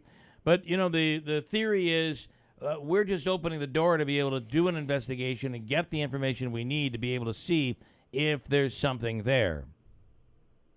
I think you're right on both counts. McCarthy's in a very difficult position. It's also sort of contrary to norms as Speaker. Typically, the Speaker wields a lot of power in the House of Representatives, but given the narrow House majority Republicans have and the divided nature of the Republican caucus, there's about a half dozen people who pretty much hold McCarthy at their whim because McCarthy granted them the ability to vote to vacate his leadership at any point. So I think you're right. And I understand McCarthy's perspective that the inquiry is just another mode of investigation. But again, that's an unconventional argument. That's not normally how impeachment inquiries unfold. And the Republicans, since they took control of the House, have been examining Hunter Biden and Joe Biden for nearly a year now and, secured thousands of records and done a lot of oversight. So it's not like this is necessary to proceed. It's just a continuation of the work they've been doing and perhaps an escalation depending on obviously what happens. All right. There's obviously a consequence for, and we saw this with the Trump hearings that went on, and who was upset with him or who thought someone should have voted a certain kind of a way. What does this shape up for as far as Brandon Williams and the impact it would have here in the 22nd District? I think that Republicans in more moderate districts, for the most part, want no part of this because the politics of it, I don't think, is helpful, right? Those Republicans, and particularly in districts Biden won, they want to focus on local issues. They want to demonstrate that they've been representing their constituents well. They want to focus on the economy when it comes to national issues, public safety, these types of things. So anytime you have an impeachment inquiry, it leads to a lot of divisions along partisan lines. Now, Williams is a little different. He's been supportive, at least in a limited fashion, of the inquiry. He released a statement and said that this is necessary to get more records, such as bank records, which they've already subpoenaed thousands of bank records, so I'm not sure what he's referring to there. But so far, he seems supportive of the inquiry, and it'll be interesting to see how that unfolds for him politically. So you mentioned they have to do this to get more bank records. I find this interesting, and the same thing was true when Trump was president as well. The Congress is not an investigative bureau or a law enforcement agency.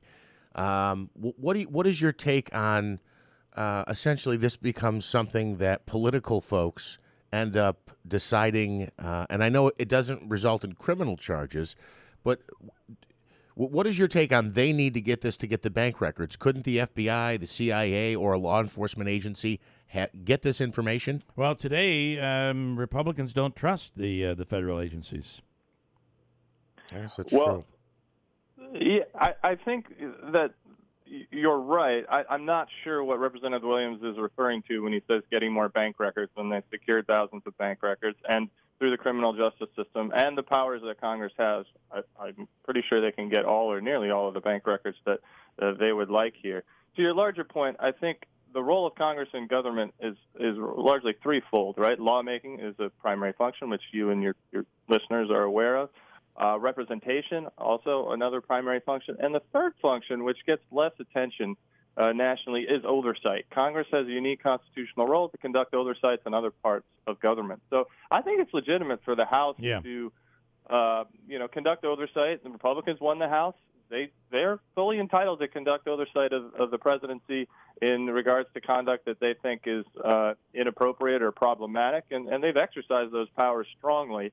I think when you get into impeachment, it's a little different animal because it's not something that's typically used very often. So my concern as political scientists, we don't want every president to go through an impeachment inquiry because the other party doesn't like them, or if there's, it's politically advantageous or perceived to be. I have to. Rob is saying, well, they were stonewalled by the IRS. I don't know. That's what they're being told. That's what they're saying. But I kind of wonder how much politics this all is. And the problem you have is in the last two presidents, we're now on our third potential impeachment, and that is problematic. You're opening a can of worms that could become a political weapon going forward.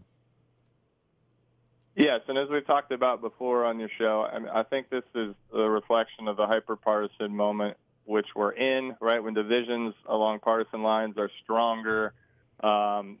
It's a turbulent time. I think we see this type of behavior. This could become normal, which I hope it doesn't.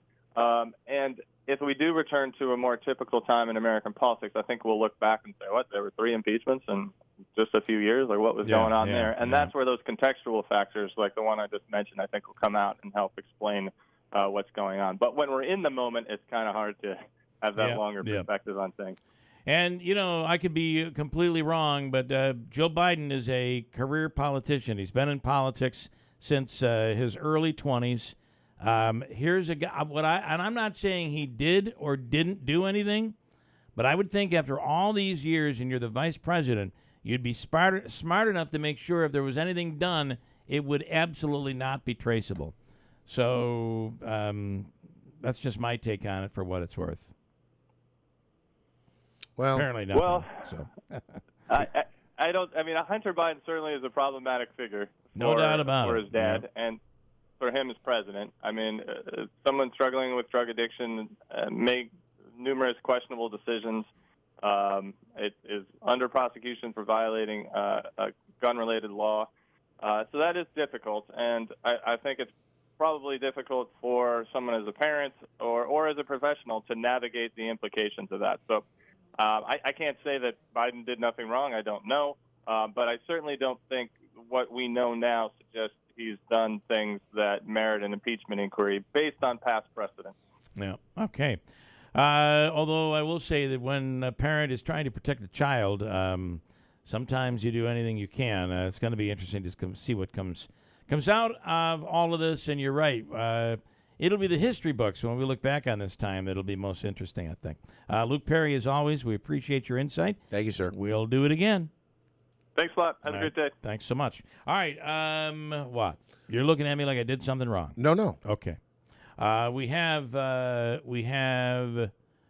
free money question. Let's do that first, Davey. $300 and a doable question today. $300, and then we'll talk about the Mohawk Valley Day of Giving, which is going on today. A chance for you to give to a lot of different charities in the area. Yes, that's coming up. We also will talk about some Utica Little League. Just want to share some information on a unique program that is available, and we'll hit that next. And, of course, I've got some news on the MV Day of Giving. I just got a note here this morning, and it's a way to triple donations today. But we'll get to that and a lot more. All right, Davey, you're looking for caller number what here this morning? Caller 7. 7th caller through the lines right now. $300 on the line. A totally doable question. $300 could be yours from the Hobica Law Firm. Caller 7 right now at WIBX. Heritage Logging and Tree Removal is your trusted tree removal specialist. With today's extreme weather conditions and new invasive species wreaking havoc on your trees, you need to protect your valuable property and your precious loved ones. As soon as you suspect any problem, call and Heritage Logging will be there to assess your trees and give 24-hour emergency services. For all your tree care needs, call or text 315-796-2941. Or go online to heritagelogging.com and Facebook at Heritage Logging. On behalf of IBEW Local 43 Union Electricians and the NECA Contractors, we are pleased to partner with Alfred State University in providing our members with an opportunity to enhance their education at this great university. Alfred State is proud to strengthen our long history of working with unions to create non-traditional pathways for career advances in the skilled trades. Central New York's future is bright, and the IBEW Local 43 and NECA will continue to help light, power, and grow Central New York.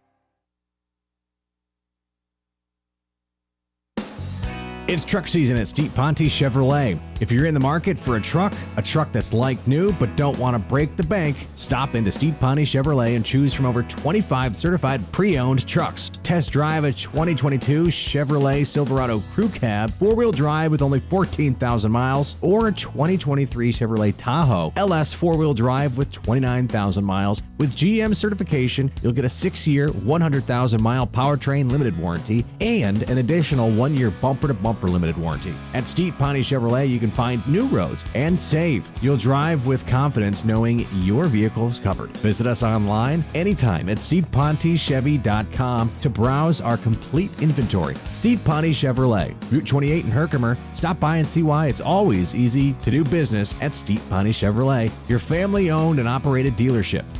All taxes and fees due on delivery. Must take delivery by September 30th, 2023. WIBX 950 and 106.9 FM. This is Keeler.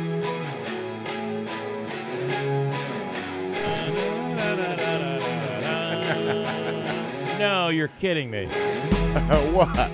I think we're going to give away $300 here this morning. Mm-hmm. I'm going to tell you, I think we're going to give away some money. Here is our 7th caller on the line. What is your name? Joey. No, it's Wayne. It's Wayne. Now, I got to tell you, the key to this contest is paying attention. That is the key to the contest. Because some days we'll go down the road and talk about something we just talked about. And this might be one of those days. For $300, Wayne, of Hobica's Money, the Hobica Law Firm, 315-724-1600. Are you ready to walk away with cha-ching? I am ready. All right, here we go. Here's your question. You'll have 7 seconds. Get your answer in. 8,000 of these were released into the wild in Pennsylvania on Sunday. Ready, go. Trout. Rainbow trout. No.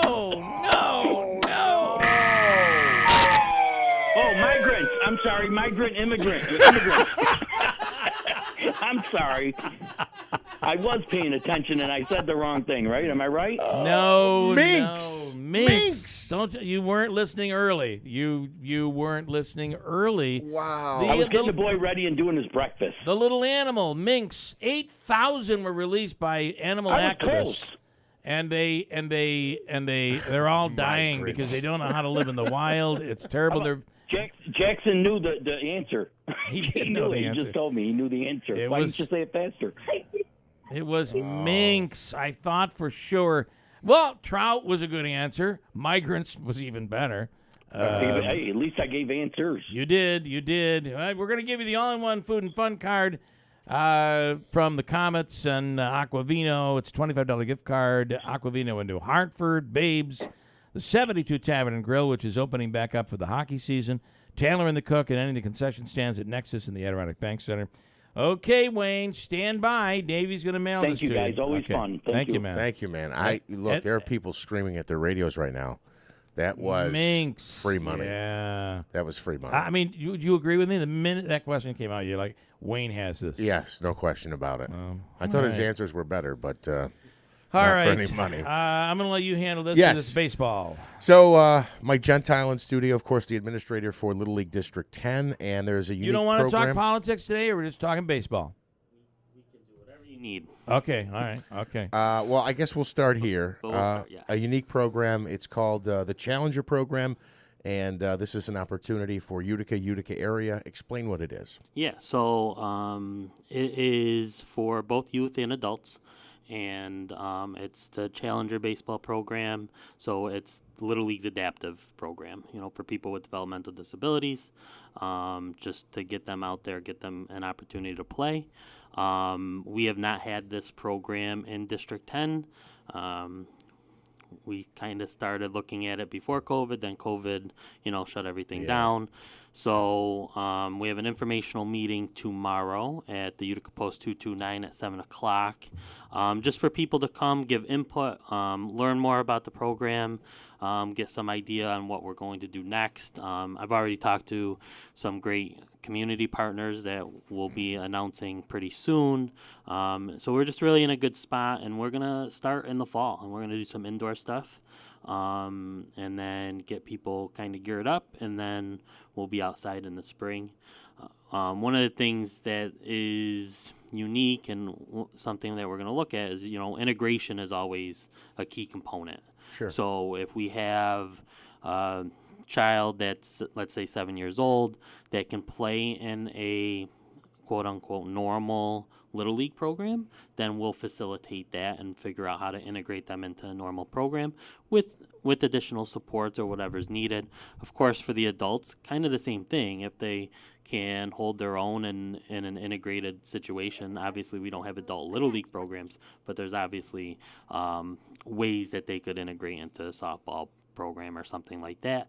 So it's a really cool thing. I'm really excited about it. And I think it's going to be a good thing for the community. And you said children and adults. Children and adults. And this is physically or intellectually disabled. The meeting is tomorrow night. You're looking for coaches too? We're looking for anybody that wants to get involved. I mean, coaches, volunteers. One of the unique things is they call it a buddy system. So the players that are in the field or up to bat or running the bases usually have a buddy with them when necessary. So, and that's cool. And it should be a peer, or as close to a peer as possible. So it's really a good thing. Recently at the Little League World Series, they have a challenger game every year. It was Syracuse that actually participated at the Little League World Series this year, and it's just a cool event, and everybody's happy, everybody's smiling. And it's a good goal. It's a beautiful thing. So one more time, the meeting tomorrow night, Post 229. Post 229, 7 o'clock. If you have any interest, anything that you can bring to the table, just anything at all, it's going to be a good spot. Absolutely. All right, you're also the city chair for the Republican Party, and last night was the debate. The mayoral debate put on by Rome Sentinel and the Greater Utica Chamber of Commerce at MVCC. I watched it. What did you think? I thought that Mike Galimi was the most prepared. He was the only one not fumbling through papers on his podium there, and I thought that was a really good showing of somebody that's ready to lead the city. Now, let's be fair. He is what's his position again? He's Republican chair. I felt like it was, and my take on the whole thing, I really felt it was like there were no big surprises, no big change. I mean, if you came in and you were for one candidate, you walked out for that very same candidate. I don't think anybody did poorly. Honestly. Yeah. I thought that was the one thing that set people apart. I thought it would have been nice to have a little bit more interaction between the two candidates that have a chance in this election. But well, let's talk about that. Which of the two candidates you feel have a chance? That would be Celeste Friend and Mike Galimi. And you don't think Bob Cardillo has a shot? No. Okay. No, honestly, he shouldn't be invited on the stage. He really shouldn't. He has a line, though. He does have a line. He ran a primary. He got beat handedly in the primary. The Conservative Party asked him to get out of the race. He shouldn't be there. Okay. It is a disservice to the people of Utica that the two candidates are having to share time with him when they're the two that. Would you agree that Bob staying in the race does benefit Celeste Friend? I don't think it moves the needle. Okay. You don't think he gets enough votes to move the needle? No. Okay. State Conservative Party asked him to get out? Yes. I heard the same thing. Wow. Yes. And he said he wasn't interested in I think we out. talked to Bob about that. I think that they asked him to get out. And, I've heard different stories. Bob said it was a cordial conversation. I've heard that it wasn't cordial. But, Bob was in the conversation. So, I take his word for that, but I've heard otherwise. You? Yeah. Yeah. Yeah. That it was kind of Mike. a heated conversation. Yes, I've heard the same. Okay, all right. Well, in this world, you sit around, you're like, what's true? I wonder what's true. It seems like in 2023, that is the biggest question we ask in the world. I wonder if that's true. That is the world we live in today. News? Yeah, there's a lot of fake news out there. All right, well, I'm glad. Next time you come on, could you just tell us what you really think? All the time. Okay, all right. I do appreciate that he sees me. He's like, "What are you here for again?" No, we were in the hallway, and I'm like, because it was the morning after the debate, and I'm like, what did I book him for? And I'm always running and scrambling. I apologize, Mike. No, that's very okay. Your versatility is how do you think I feel? I have no clue what's going on.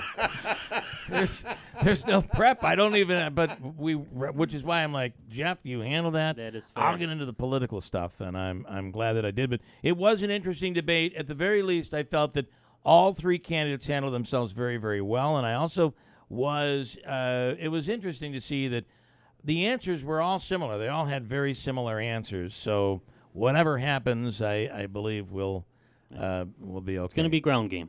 It's going to be a ground game. Door to door. Yep. All right. And I'm excited for that, too. All right. Well, thank you so much. Absolutely. We appreciate it. Coming up, we'll talk about the day that today, Mohawk Valley Day, MV Day of Giving. We'll get to it coming up. Right now, news. WIBX Utica Rome. He wants the world to punish Russia.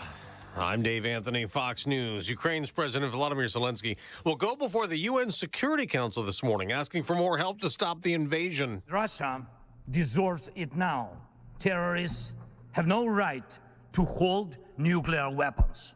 No right. Zelensky addressing world leaders at the General Assembly. President Biden told them Russia cannot be allowed to carve up Ukraine. Today, he'll meet at the UN with Israeli Prime Minister Benjamin Netanyahu. National security and dealing with Iran are likely to be top of mind for the two world leaders, as the partnership has been key in the Middle East. There has been some criticism, particularly from congressional Democrats, over Netanyahu's actions to overhaul the country's legal system. That includes weakening Israel's Supreme Court and giving more power to other parts of the government. Fox's Ryan Schmelz. 6 Palestinians are dead after Israeli raids targeting militants in the West Bank and unrest in Gaza. Attorney General Merrick Garland faces a lot of questions from Republicans this morning at a House Judiciary Committee meeting. They allege the Justice Department has been weaponized against conservatives. Congressman Andy Biggs tells Fox he wants more info on the Hunter Biden IRS investigation. We've had whistleblowers come in and testify that their investigation was hindered. Republicans have an impeachment inquiry probing President Biden's alleged role in his son's overseas business dealings. But in a document I obtained this week, Garland defended the department and touted its efforts to protect democracy and crack down on crime. But he does not make any mention of the Hunter Biden investigation and potential Biden family corruption in that document. Fox's Brooks Singman. Congress has 11 days left to work out some sort of budget. Is critically important to the American people is for the government not to shut down. Republican Senate Leader Mitch McConnell, but Democrats control the Senate and are unlikely to agree to spending cuts House Republicans are considering that may not even pass the House. Some conservatives oppose short-term funding. America's listening to Fox News. Major phone carriers make you sign contracts with rigid data plans to trap you into a kind of forced phonogamy. Sounds pretty insecure if you ask me. At Consumer Cellular, we believe in a more consensual and healthy form of phonogamy, free of contracts and more flexible to your data needs. This way, you stick around not because we force you to with contracts and fees, but because you love our phone plans. Like ardently love our phone plans. Phonogamously. Consumer Cellular. When freedom calls, we're here to answer. Call us at 1-888-FREEDOM.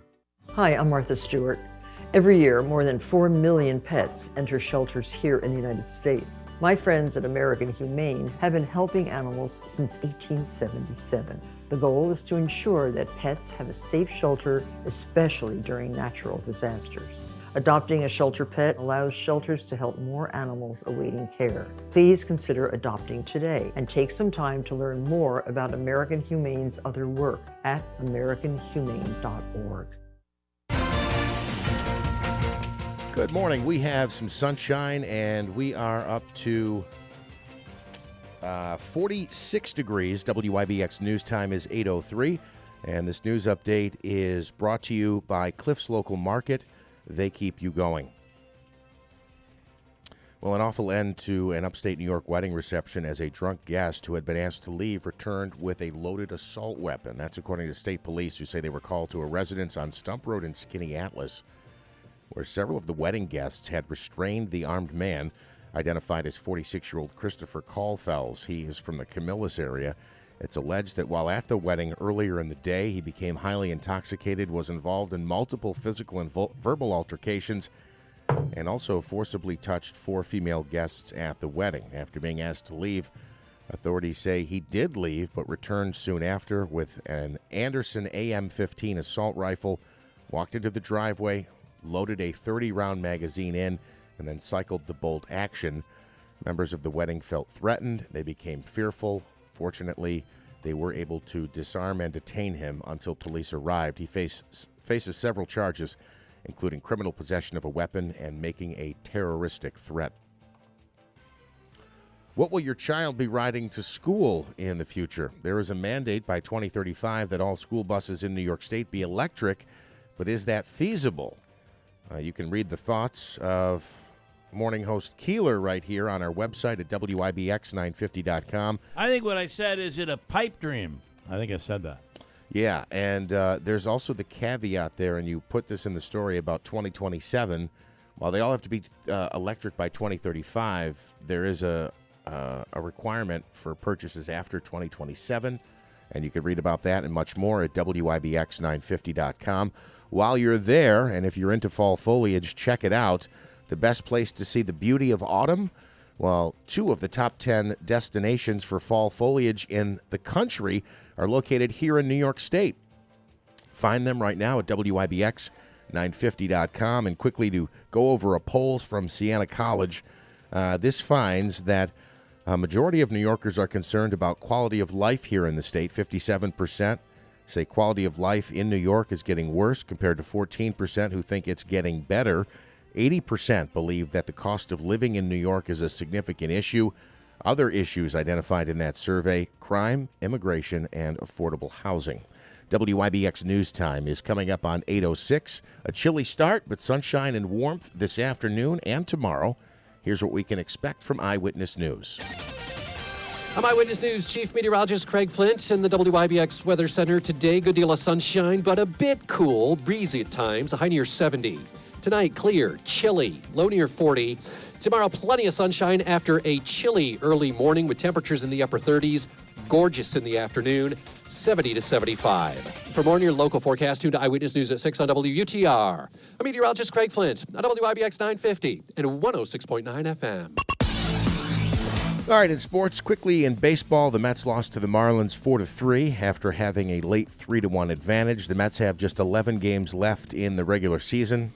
Before their season comes to an end, I should say. Same for the Yankees, 11 games left. They dropped the opener yesterday in their series against the Blue Jays 7-1. Clark Schmidt took the loss. Gleyber Torres 2 for 4 at the plate with an RBI double. The Yankees 76-75 after losing back-to-back games. Some football news. Giants head coach Brian Daboll says he's not ready to rule out Saquon Barkley for Thursday night's game against the 49ers. However, ESPN reports that Barkley is expected to miss 3 weeks with an ankle injury that he suffered in the team's come-from-behind win on Sunday. We'll see what happens. Week 3 of the NFL season kicks off tomorrow night right here on WIBX 950. The G-Men at the Niners from Santa Clara. And the Jets' top wide receiver, Garrett Wilson, says it's time that the Jets beat the Patriots. Gang Green has lost 14 straight to the Pats. He, second-year wide receiver, and fellow second-year player Sauce Gardner say they are here to help beat New England, and they will face off soon. WIBX News Time is 8:07. First news, Keeler in the morning. I'll throw it back over to you. Oh, yeah. Well, listen, if you want to bring them in, we'll do a little transition and a little Pink Panther transition. I do like this song. Henry Mancini. I want to tell you, if you know you can get a credit on your taxes for making energy improvements to your home, like new windows, and the experts at New York Sash have all the information you need to take advantage. With the new energy rebates for 2023, you can get a tax credit at 30% off the cost of new windows, up to $600. But even better than that, for a limited time, New York Sash will match your window tax credit. Install brand new energy-efficient New York Sash brand windows in your home. Get a tax credit on your taxes, a credit on your taxes, and New York Sash will match it. But to claim the record and the credit on your 2023 taxes, you need your windows installed by the end of the year, which means you need to call today to get on the schedule before time runs out. So contact New York Sash to find out how you can get brand new energy-efficient replacement windows and up to $1,200 back. Restrictions may apply. Visit their showroom or call 315-624-7344. Also want to tell you how you could win a 4-month supply of chemicals and supplies for your hot tub or your spa from Tucker Backyard Pools and Spa. I'm going to ask you, it's very simple. All you have to do is download the free WIBX 950 app. Pretty easy to do. You just send us a message that says Tucker, and you're qualified for a chance to win. And to download the app, it's easy. Yeah, you just go to your app store, Apple or Google Play, whether you have an iPhone or an Android, WIBX 950. Download it. It's free. It's that easy. I noticed you've added a little rhythm to your delivery right there with this you got music, the music in the background. So you may have rhythm after all. A little musical knowledge. I can fool some people. You can fool some people some of the time. Tommy will help you out if you want to. And I'd suggest head over to Tucker Backyard Pools and Spa and jump into that big swim spa that they have. You literally can go in and swim against the current, and you can check that out. Artesian spas, along with a whole floor of brand new hot tubs and spas at Tucker Backyard Pools and Spas, located on Route 5, just down from Big Apple Music, technically in Clinton. And I know we've thrown a lot of information, and we talked about the app. Again, this is something where you have a chance to win money, but not through the app. It's the daily Keeler cash code, and your Keeler cash code for 8 o'clock this morning is 579. Do not send us that number. I know what it is. Just go to our website. You can enter it there. Click on Keeler's cash code, and you have a chance to win. Alicia, if you could please pull that mic right to you. I'm watching her facial expression as we're going on, and she's been waiting here for like a half an hour, and she's like, "Are you kidding me? You're doing more?" Not at all. Oh, I am not thinking that at all. I'm actually like, what do I need to send my note here and say? You should. You could win hot tub chemicals. And I don't have a hot tub, so. Okay. Well, you should get one. I'm just kidding. And you do have good rhythm. Right? There was some rhythm going there, I felt. So. Thank you. All right. Bailey, I want to try to pronounce your name and see if I get it right, okay? Are you ready? Good luck, yes. All right. Your Bailey Rib. Very good. Jeff had written a pronouncer for me. So. I was going to say. I had the answer. All right, today is a big day, Alicia, and it's a very big day for not just the Community Foundation, but for everyone, as it's a great opportunity to give to many, many charities. Correct. It's MV Gives. GiveMV.org is where you go to contribute to many. Over 250 nonprofits have signed up. It's a 24-hour giving day, and we have already hit over $500,000 in gifts. Wow. And it's not even, well, it's just after 8. But wow. It's an incredible opportunity for all in our community to give, whether it's $5 or all the way up to whatever you like. But all of these nonprofits are so diverse and could speak to you in many different ways.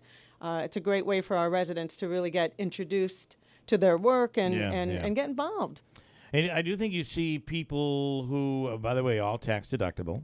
Of course. Because now, is this any charity? It really is, right? They don't have to be affiliated with the Community Foundation. No, the way it works is that we work with the nonprofits. They sign up. We help them with their marketing throughout the year. This is just a day today, but it's been since January that we've been working on it. And Bailey's working with the team on all the marketing. You've seen our yard signs. Yeah. But the nonprofits that sign up, we get our sponsors who we're so fortunate that help us pay all of the overhead costs. So every dollar that comes in for this event, for the Day of Giving, goes directly to those nonprofits. Wow, every single cent. So it's a way for nonprofits to recover after COVID funding losses that they experienced for the fundraisers that they couldn't do. So we really tried to do something different last year, and it worked really well. So we're doing it again. Nice. Bailey, so we've been talking about this for quite some time. And back then you're like, wow, it's a long ways away. It's amazing when you wake up in the morning and you're like, oh, my God, it's here. I know. We've been working on this, as Alicia said, since the beginning of the year. We've been planning it since the last one ended last year. So we can't believe it's here, and we've just been putting in so much hard work. Not just us, but all of the nonprofits involved have been working so hard to get their name out there, and we're really hoping that today pays off, pun intended, for all involved. Explain how easy it is for someone to give. It's very easy. So you're going to go to givemv.org, and from there you can view the full list of all participating nonprofits. Or if you're interested in supporting a specific cause, you can do that as well. So, for example, if you'd like to support those who help out animals, you type in animals, the whole list of those who support animals will pop up, and you can choose to donate to one or even all of them if that's what you prefer. Wow, there are so many here. And Alicia, you do see where even people who might be giving a large sum of money are able to divvy it up. Oh, yeah. And it's kind of fun because a lot of our longtime givers, donors who think they know the nonprofits, always are surprised to see, I didn't know what these few have done and may now start contributing to new nonprofits. But it is such an easy access, to put them all in your shopping cart and you check out. You get one receipt for all of your tax deductions.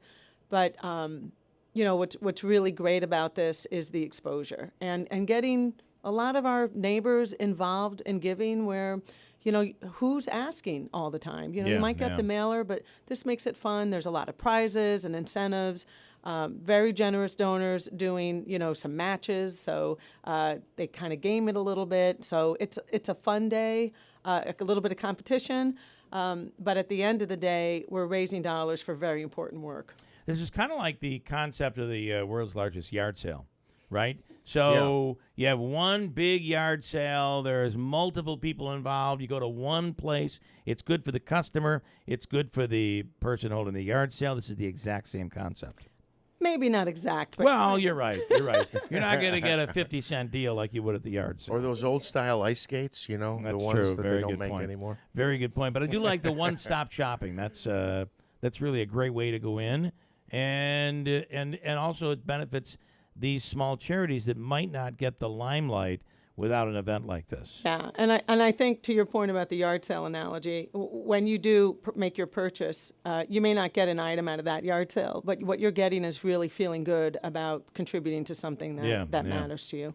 Okay, Bailey, one more time. How you have something to add? I was just going to mention, you talked about matches, and I said I would mention this on the air. This we came did have from some, the Salvation Army of Utica. They have an anonymous donor who's stepping up for this to match everything 3-to-1. So all the money that is donated to the Salvation Army, if you choose that as your charity, so a $10 donation becomes $40, $100 becomes $400. Salvation Army of Utica between now and September 30th, in fact, through the Mohawk Valley Gives program, that anonymous donor will match those funds. So I said I would mention that today, and I wanted to do that. Yes, and there's various other matches. You'll see them on our site, other matches and challenges and prizes as well. So today, the Giving Day, is when all of these prizes are going to be awarded, and these various monetary prizes have different categories or different requirements to meet them. So if you're a participating nonprofit, please view them and see if it's something that you qualify for. And if you are a donor, make sure that you check out the matches and see if your nonprofit that you're donating to is eligible for one of those. Great way to increase your donation to a charity that you really... Isn't it amazing how this came out of... This is one of the positives. We have to do it this way. Earlier this morning, we talked to Jeff Lynch, who was a security guard at the Proctor game that actually got shot in the back of the head. He's out today talking. Can you imagine? He was in the studio this morning. Just incredible. That is incredible. And talking about how the bullet can actually do a positive by teaching a lesson to kids. You take a negative like COVID, there are things that have come out of it that are positives, and this is one of them. Yeah, I mean, it's up to us to make the best out of what we learn, and it's not perfect. There's no perfection. We can't cover all of the losses or all the fundraising challenges that are out there, but it's a new way to create energy and vitality and funding for our nonprofits that hopefully is a lot easier for them to fulfill than having a golf event or one of these others, which a lot of them will still do. But sure. Okay, Bailey, you want to wrap it up? Yes. So again, the website, if you're going to take anything out of this, the website to go to is givemv.org from now until 11:59 tonight. All right. You have 15 hours and 41 minutes. Plenty of time. Exactly. Bailey Ribb, Alicia Dix, thank you guys as always. Thank you for having us. Appreciate it. All right, we'll break 8:19. Hold tight. Coming right back at WIBX. When we get together with others, we can do more. On September 20th, nonprofit organizations will come together to ask for your support through Mohawk Valley Gives, the community's 24-hour giving day. But don't wait. Give now or anytime this month. Either way, every dollar counts, and you'll show everybody that Mohawk Valley Gives. Powered by the Community Foundation, MV Gives is proudly sponsored by Staffworks and M&T Bank and brought to you by Town Square Media. The IBEW Local 43 and the National Electrical Contractors Association have been a part of Central New York for over 100 years. The IBEW state-of-the-art training facility offers classroom instruction as well as everyday on-the-job construction training. From the Carrier Dome to our local hospitals, malls, schools, and city buildings, Central New York's future is bright, and the IBEW Local 43 will continue to help light, power, and grow our community. IBEW Nika. Call today. Heritage Logging and Tree Removal, your trusted tree removal specialist. With today's extreme weather conditions and new invasive species wreaking havoc on your trees, it's very important to call as soon as you suspect any problems to protect your valuable property and your precious loved ones. Heritage Logging is going to be there to assess your trees and give 24-hour emergency services. For all your tree care needs, call or text today 315-796-2941 or go online to heritagelogging.com and Facebook at Heritage Logging. Hi, this is Rob Hilton of Hilton Estate and Elder Law with important information that you should know about planning for nursing home care.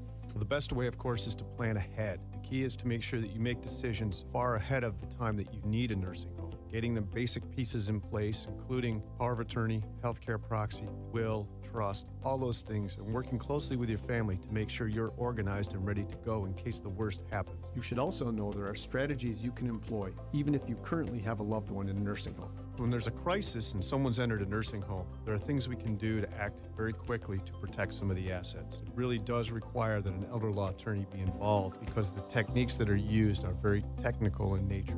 To find out more about strategies to protect your loved ones through proper estate planning, contact us at Hilton Estate and Elder Law. Call for more information and to schedule an in-person meeting to answer your questions. Hilton, you know the name, they know the law. Hilton Estate and Elder Law. At Mike Carl's, we've cleaned out our warehouses to make room for new arrivals. You save big, 50% off high-end mattresses, plus same-day delivery. Mike Carl's in the backside of the New Hartford Shopping Center. Hi, I'm Henry Winkler. My eyes are very important to me. My eyes connect me with things I love. I loved my late father-in-law dearly. He always lit up a room, but his vision dimmed with age. He had age-related macular degeneration, or AMD. And since partnering with Apellis, I've learned there's an advanced form of the disease called geographic atrophy, or GA. His struggle with vision loss made me want to help others know about GA's warning signs. For some, straight lines seem wavy, like when looking at a door frame. For others, blurry or missing spots can make it hard to read or see loved ones' faces. Many have trouble seeing in low light, making driving at night difficult. GA gets worse over time and cannot be reversed. If you've been diagnosed with AMD and notice vision changes, don't wait. Talk to your eye doctor about GA today. Learn more at GAWon'tWait.com. That's GAWon'tWait.com. Attention business owners, this is John Souza, CEO of ERTC.com. The Employee Retention Tax Credit Program provides up to $26,000 per W-2 employee. If you're confused about the program, stop right now before it's too late. Don't fall for false promises and risk your business. All ERTC companies are not the same. The bottom line, there's no such thing as guaranteed eligibility, and being innovative with tax filings can lead to an audit. At ERTC.com, we won't mislead you to attest to your own eligibility. At ERTC.com, everything is done in-house by expert CPAs, and there's no cost to get started. With the ERTC.com Fast Track Refund Program, you may qualify to get your refund in as soon as 48 hours. Get started today at ERTC.com. Get your free refund information now. 800-200-4230. 800-200-4230. That's 800-200-4230. Hi, it's Jordan from Little Falls Lumber. Summer is a great time to freshen up the look of your home, and we have you covered. We stock a variety of name brand products from GAF shingles, LP vinyl siding, Sierra Pacific windows, to Moisture Shield composite decking, and premium grade pressure treated decking. We have options to fit any budget. Stop by one of our 3 convenient locations, Little Falls, Syracuse, and Schenectady, to see what we have in store, or visit us at littlefallslumber.com. GMC continues its commitment to professional grade engineering in Sierra. GMC, we are professional grade. GMC well-qualified buyers step up to GMC with 0.9% APR for 36 months on 2023 Sierra light duty models. Visit Matt Naimi GMC right on New York 12 in Boonville or online at mattnaimigmc.com. Driving forward together. Monthly payment is $28.16 for every $1,000 you finance. Average example down payment 16.9%. Some customers will not qualify. Not available with lease and some other offers. Take new retail delivery by 10/2/2023. It's me, Davey. This is me. Let's talk about, if we could, River Hills Properties, the fastest growing real estate company in all of central New York. And I go back some 15 years before I even had met Bill and Robin Monjo. They were starting a real estate company. No one knew their name. There was one agent, Robin, and they started grassroots. They started on the ground. And they started by offering one at a time all the services, creating the book, 40 to 100 pages given to every prospective buyer. It is an awesome tool. The service they provide. Every time the house is shown, your listing agent is there. They don't use the lockbox where people make their way in, where they walk through your home, you're not there. The agent showing the house has never been there. Maybe the lights aren't, they don't know how to turn the lights on, et cetera, et cetera. So with River Hills, you're always putting your best foot forward when you're showing the home. That is so important when you're talking about how far people go to stage a property. With River Hills, it's staged, and then your listing agent is there to make sure it is tip-top shape, ready to be shown, which helps the selling process. It's the River Hills way. Today, they're the number one independent real estate company in all of central New York. And when it comes to the chains, they're number 2. That comes from 15 years ago when no one even knew their name. River Hills Properties in Barneville, Little Falls, Utica, and online, it's riverhillspropertiesllc.com. Call 315-896-1009. Remember, nobody sells homes like River Hills Properties. Also, Jimmy Fallon is coming up here on Veterans Day, and River Hills is a presentation where you can go to the Stanley box office or call the box office, purchase a ticket or a pair of tickets or more for the Jimmy Fallon Show coming up at the Stanley on Veterans Day, and say, these are heroes tickets. We want these given to a veteran. The local veterans organizations will divvy them up, and ultimately you give out the gift of laughter, which is pretty cool, giving it to a veteran who cannot afford to come to the show. They get to show up, and of all times, to see Jimmy and Kennedy, formerly of MTV and Fox Business, at the Stanley Theater. Pretty cool. It's 8:27 at WIBX. WIBX 950 and 106.9 FM. This is Keeler.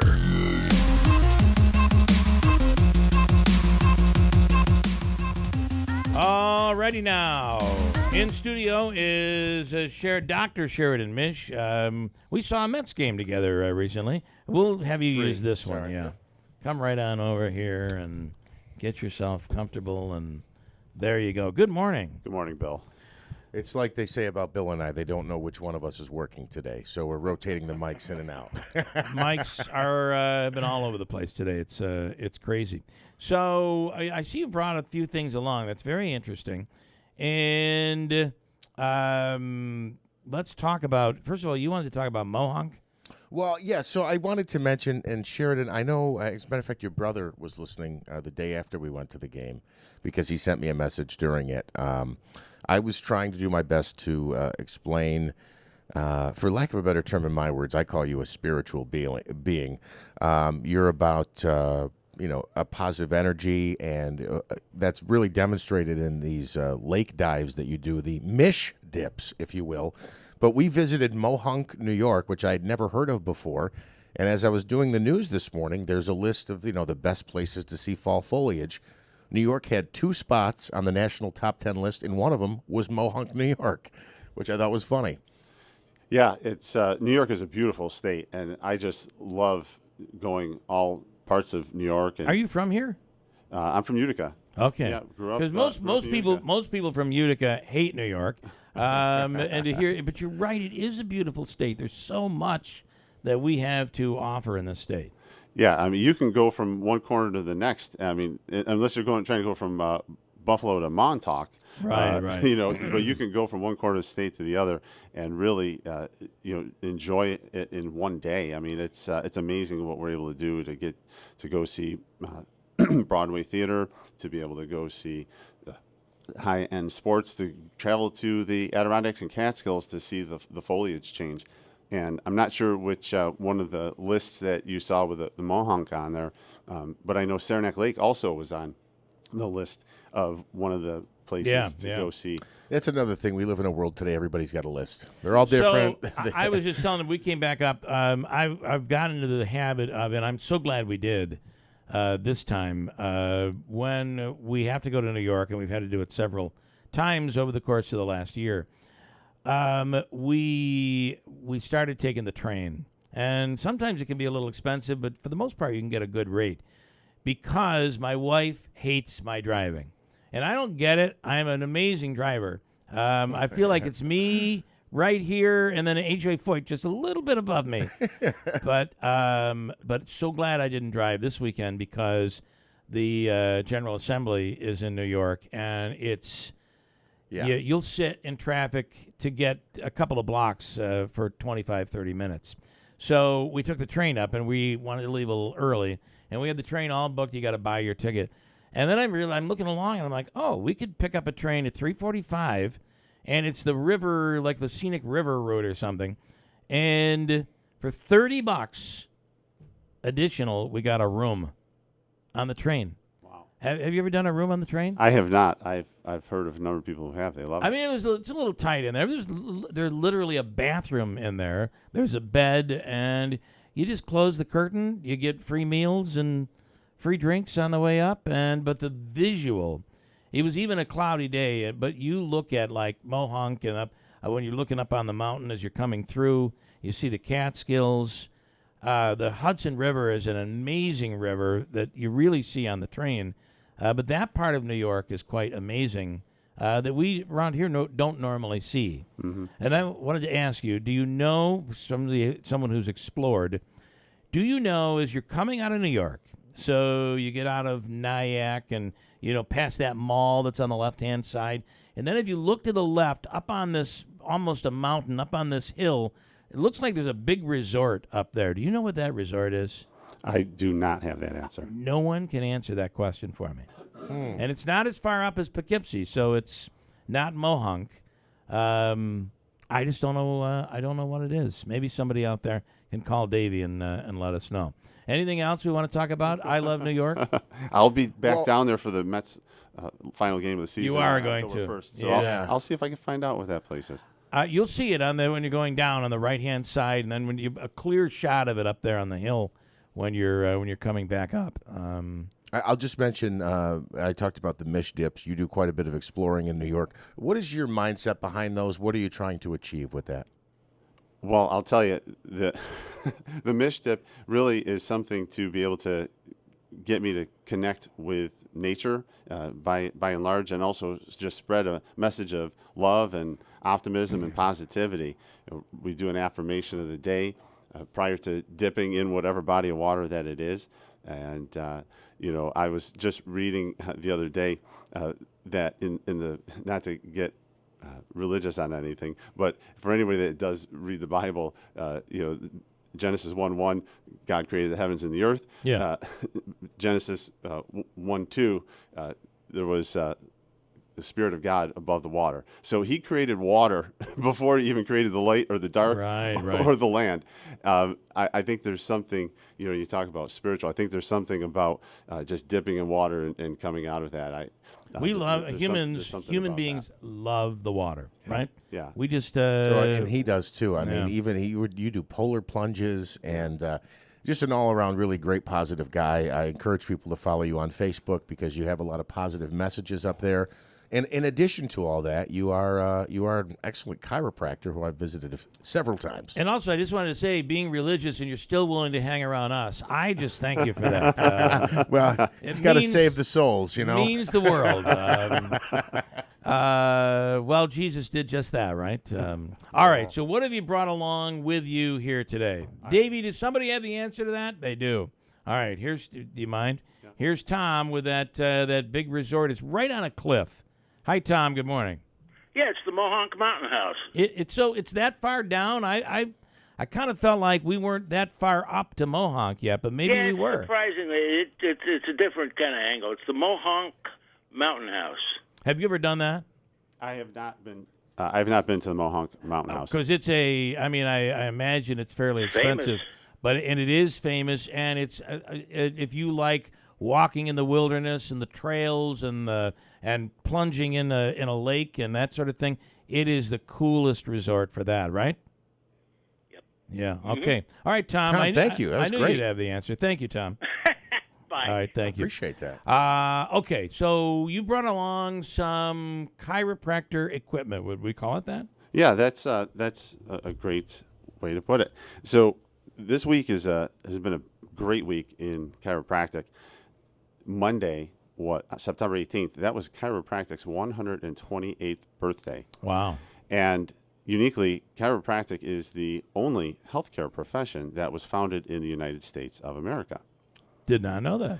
And of the healthcare professions that there's estimates of when they began, but chiropractic had an actual date. So it also makes it very unique that there's no other health profession that has a birth date. And right, because obviously more modern times we're able to keep track of, we're keeping track a little better. Yeah, that has something to do with it. And the understanding, just to give you a little history on things, is that Daniel David Palmer, D.D. Palmer, who founded chiropractic, he was gathering information and research in the 1800s. He started in 1886. It took him 9 years of building to the point when chiropractic had its birthday, so to speak, because that was the day of the first adjustment that was delivered. And in that time, in the 1800s, people suffering from a variety of different illnesses, whether it was flu or diphtheria or tuberculosis, go on down the list, there was this question that Dr. Palmer had. The question he had was why? Why were there two people like yourselves sitting in the same room, working, two people in the same family, sitting at the same table, breathing the same air, eating the same things, doing the same things?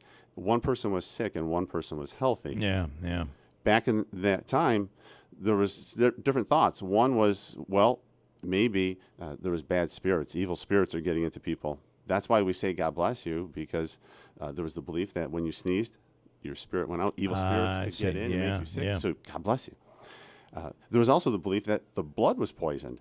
And that's when they were doing the draining of the bloodletting, leeches.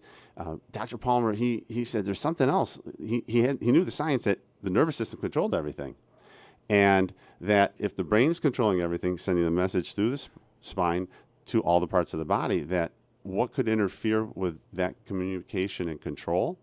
Well, if the spine's out of alignment, That Right, can right. interfere with the It's nerves. not working right. Yeah, and then that might lead to why one person has asthma, the other person doesn't. It's not the external environment. We're all breathing the same germs. We're all breathing the same air and the toxins or whatever triggers there might be. Why one person has asthma, the other person doesn't. So looking to that, he knew it was the nervous system.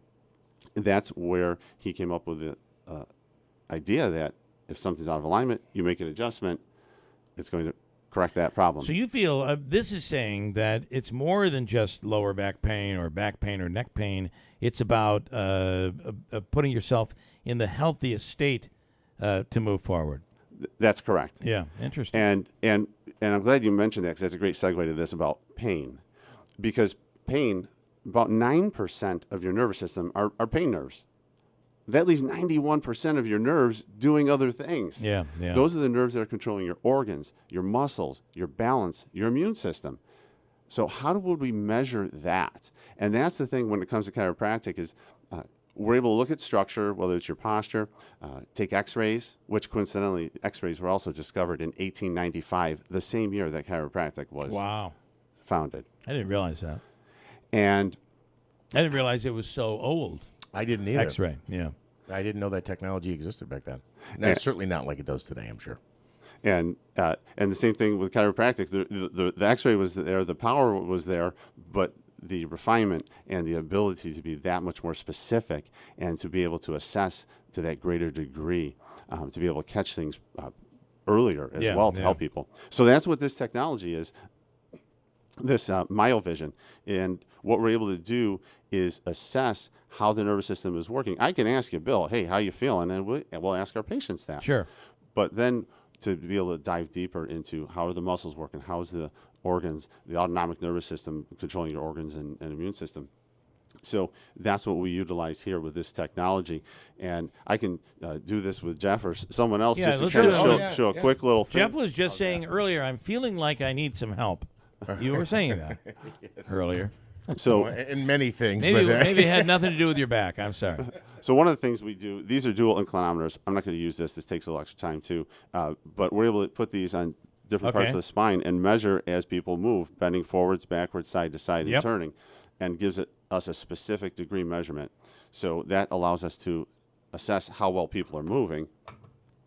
And then when it comes to assessing the autonomic nervous system, that's where we utilize this infrared technology. It's the same way that a mother or a school nurse or someone at the medical provider is going to use that technology. And back when things were crazy, when people would check someone's temperature. I see. Infrared technology. But instead of checking single spot, this is checking the whole area of. So are you looking at so it would show the pain because it's inflamed, or it's hotter than.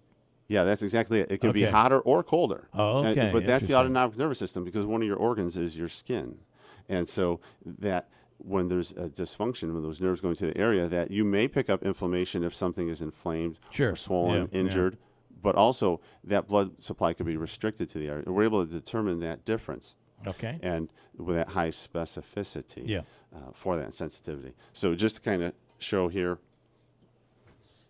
Okay. I'm all connected in here. Yep, you're good. All right. There we go. And so Manaski is, you're going to look at his. And you can pull that right up there and it'll pick you up. Yep, go ahead. And then in the office, obviously, we're checking the full spine. But just for instance, to assess the cervical spine, right there, we'll just do that. I can kind of show that too. So Jeff and Bill, what we're able to do is we'll just say that this is T2 or T1. And C1's at the top. So it's going to show us that temperature difference. And this is very, very sensitive. And so it'll show us, and you'll see the specificity here. Yeah. That's to a 100th of a degree.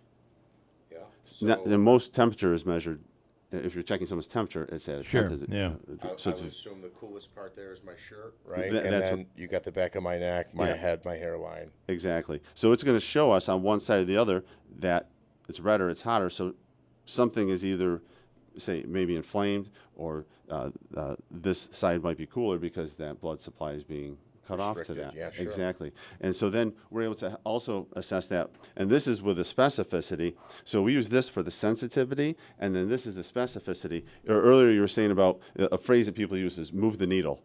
Yeah. And that's what this is we're able to run this neurocalometer, also checking the temperature, down someone's spine, and to be able to assess where that needle breaks and where that moves. Then we're able to make that mark with a marker and say that's the spot specifically where that spine's out of alignment. Where It's almost as if you're using a stud finder. In a way. Yeah. And so if every woman had a stud finder. And so we're able to do that. And again, because you might not have pain. The pain nerves are only picking up 9%. You could feel fine, but still have a problem. I mean, that's why people go to their medical doctor. Hey, doc, I feel fine. Check the blood pressure. It's high. Didn't feel that. Didn't feel it. You know, hey, doc, I feel fine. Let's do this scan. Oh, you've got cancer. We didn't know that. You felt fine. Right. So we're able to assess how the function, and this is the surface EMG. And what this does, this is checking those nerves to the muscles, similar to if you have an EKG done. How do you check the health of the heart? Mm-hmm. You put pads out here to read the electrical current of the muscle on the inside. And so that's exactly what we're doing here. So Jeff, if you go like that, and we'll just put this here, and it'll right show on the us neck. Exactly. And again, we can do this the entire spine, and it'll show us. Hold on, I'm going to just take a few different readings, I guess, just because we can. And this is all for those listening, not seeing it on YouTube. These are devices going into his computer, and it's and images are popping up, and it's very much like you would have. Jeff, I'll just have you come here so you can see. Almost like a sonogram, but it's looking for temperature. And again, this is Dr. Sheridan Mish with Life Power Chiropractic. And so this here, and you're able to see, we would normally go through the whole spine, but it's showing red is where there's that high activity. So we do see an area where that's not ideal. Right. And we just check the one side. We would go through and check the other side, check the full spine. Yeah. And like the magenta colors, those are okay. So it tells us specifically where to look for those areas of subluxation. That's where the spine's out of alignment, interfering with the nerves. So we're taking into account structure, function, feeling when we're assessing someone's spine, nervous system, overall health and well-being. So that way we know exactly where to make the adjustment. Is this is this treatment number one? Is this your first appointment when you come in if you're feeling lower back pain or what have you? Yeah, whatever whatever the problem is, that's what we do as part of the initial assessment. We do this at routine times as a periodic assessment to monitor your progress, to make sure we know where to adjust and also where not to, and when to adjust and when not to adjust. Yeah, okay. I mean, anybody can go and crack your back, crack your spine up and down, but do you need it? Right. Well, that's the other thing, because I find that what you get out of like I have a friend right now who's going through, literally is crooked, and he's a young guy, and dealing with massive back pain. He'll have a good day and then a terrible day where he cannot stand up straight. So what happens though is I think there's a philosophy. So not a philosophy. Let's call it a prescription. And if you follow A, B, C, or D for 8 weeks, then at the end of that 8 weeks, it should fix the problem. Can you explain that? Because that is a chiropractic philosophy. Not saying that you follow that, but that's a philosophy. Am I correct? You are absolutely correct, Bill. Chiropractic is a philosophy, science, and art of things natural that utilizes and assesses the spine to help alleviate the cause of the lack of health in the body.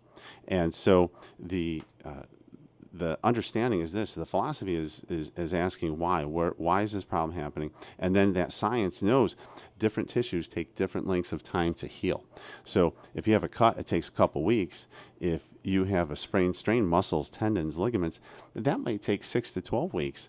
If you have bone and joint issues, it could be a few months, 4 months maybe. Disc issues sometimes can take 6 months. And nerve damage, that can sometimes take a year. So different tissues healing at different rates is going to impact the type of recommendation that's made by a chiropractor. And this device helps you make that assessment. Exactly, because that will also allow us to know that, okay, things are improving, and then we don't need to adjust this area anymore, or you don't need to come in as frequently, or things have healed, and versus the same treatment each time you come in over and over and over and over again. Exactly. Some people just get some chiropractors just put the TENS unit on and they walk away and then come back and then you're good to go. Yeah, and that goes back to, as you were talking about, that philosophy is that right. So you keep repeating this over and over, and the percentages tell us that over time that will correct the problem. Yeah, and for that philosophy of the chiropractors that are out there, that there's a lot of great chiropractors in the area. I mean, New York, Central New York is really lucky to have so many great chiropractors, and I also say everybody needs a chiropractor. The only question is how often you need to go. Right. Some people want to go more frequently. Some people only want to go when it hurts. And there are the chiropractors that are more of the pain-focused chiropractors that do an awesome job helping people, and they are there to help the people that are looking for that pain relief chiropractic. When people are looking for that overall wellness, understanding that the nerves are controlling all the organs of your body, they'll find a chiropractor that's more focused on a wellness, taking that broader approach towards things. Some chiropractors focus on nutrition, and people want that. And so there really is there's not enough chiropractors to serve everybody that needs care. I want to encourage people to consider becoming a chiropractor. I actually represent a couple of the top chiropractic colleges in the country, Life University out of Atlanta and Sherman College Chiropractic down in South Carolina.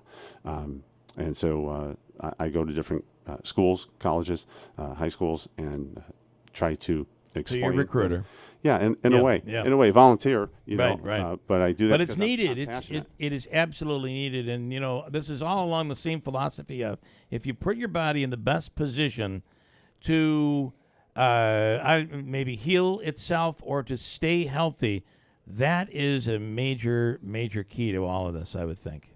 Yeah, that's it. Your body has that innate healing ability, and that's what we're tapping into. We're not putting anything in or taking anything out. Right. Letting what you got function. How do people reach out to you if they're needing some help? The best way, and it was mentioned earlier, was you can follow me on any social media. If you just type in Dr.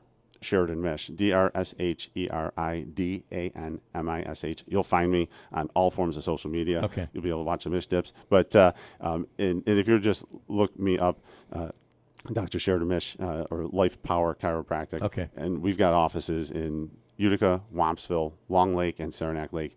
It's all over the place. Yeah. Yeah. And by the way, don't hold it against him. We feel it's a bonus. He's a Mets fan. So are you a Giants fan or a Bills fan? Bills. Of course you are, huh? He's got it all together. Yeah. All right, Sheridan, great stuff. We appreciate it. Appreciate you. Thanks so much, Nice Bill. job. Thanks, Jeff. Dr. Sheridan Mish.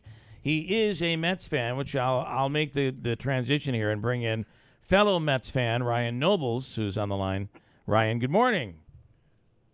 Hey, Bill, good morning. Can you hear me okay? I got you. Yeah. Where are you now, Ryan? Hey, good.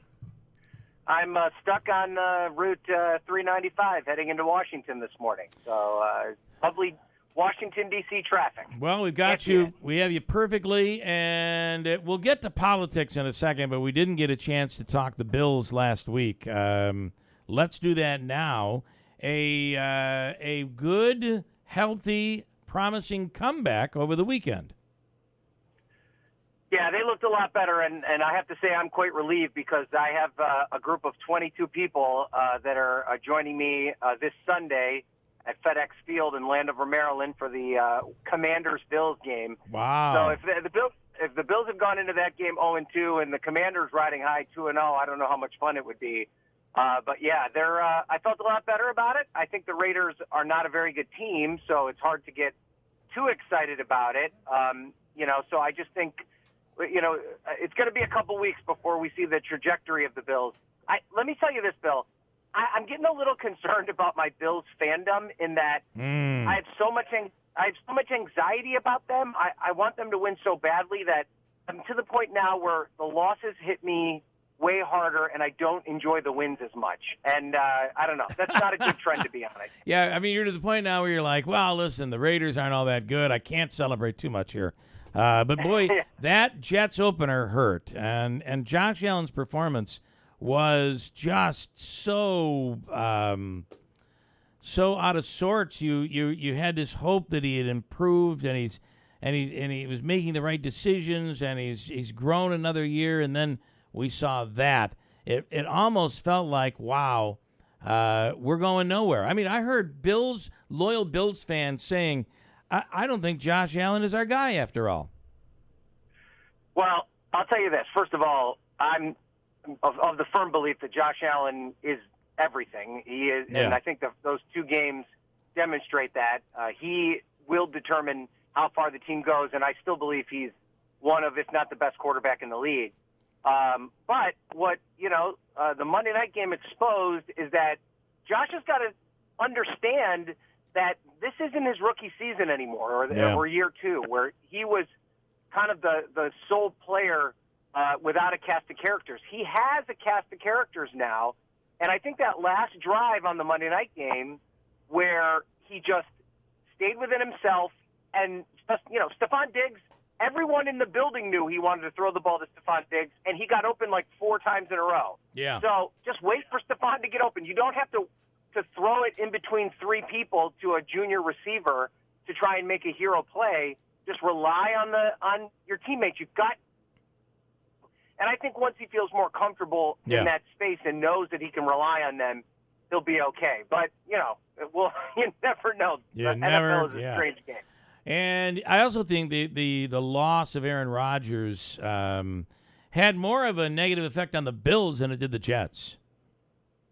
Yeah, I mean, I think they certainly had game planned very specifically for Rodgers, and I know we only saw like a 3-play sample, but I there was no demonstration that he was just going to run roughshod over them. Right. And let's be honest, they had one unbelievable play on a 3rd down where Garrett Wilson made, kind of a catch of a lifetime that basically put them in a position to win, and the Bills just didn't capitalize on those opportunities. Of all the things Allen did wrong on Monday night, the biggest mistake he made was that fumble. That was basically the entire game. Yep. Had he not fumbled that ball, they likely would have driven all the way down the field and scored, and we would have been fine. So that, the Jets didn't win that game. The Bills lost that game. Yeah, I agree. So that's what's so frustrating about it. All right, let's talk. What's your assignment today? Ryan Nobles, of course, with NBC News. And what's on the agenda for today? It's a big day on Capitol Hill, Bill. Obviously, we're closely tracking the possibility of a government shutdown, which I would say now is not a matter of if, but for how long.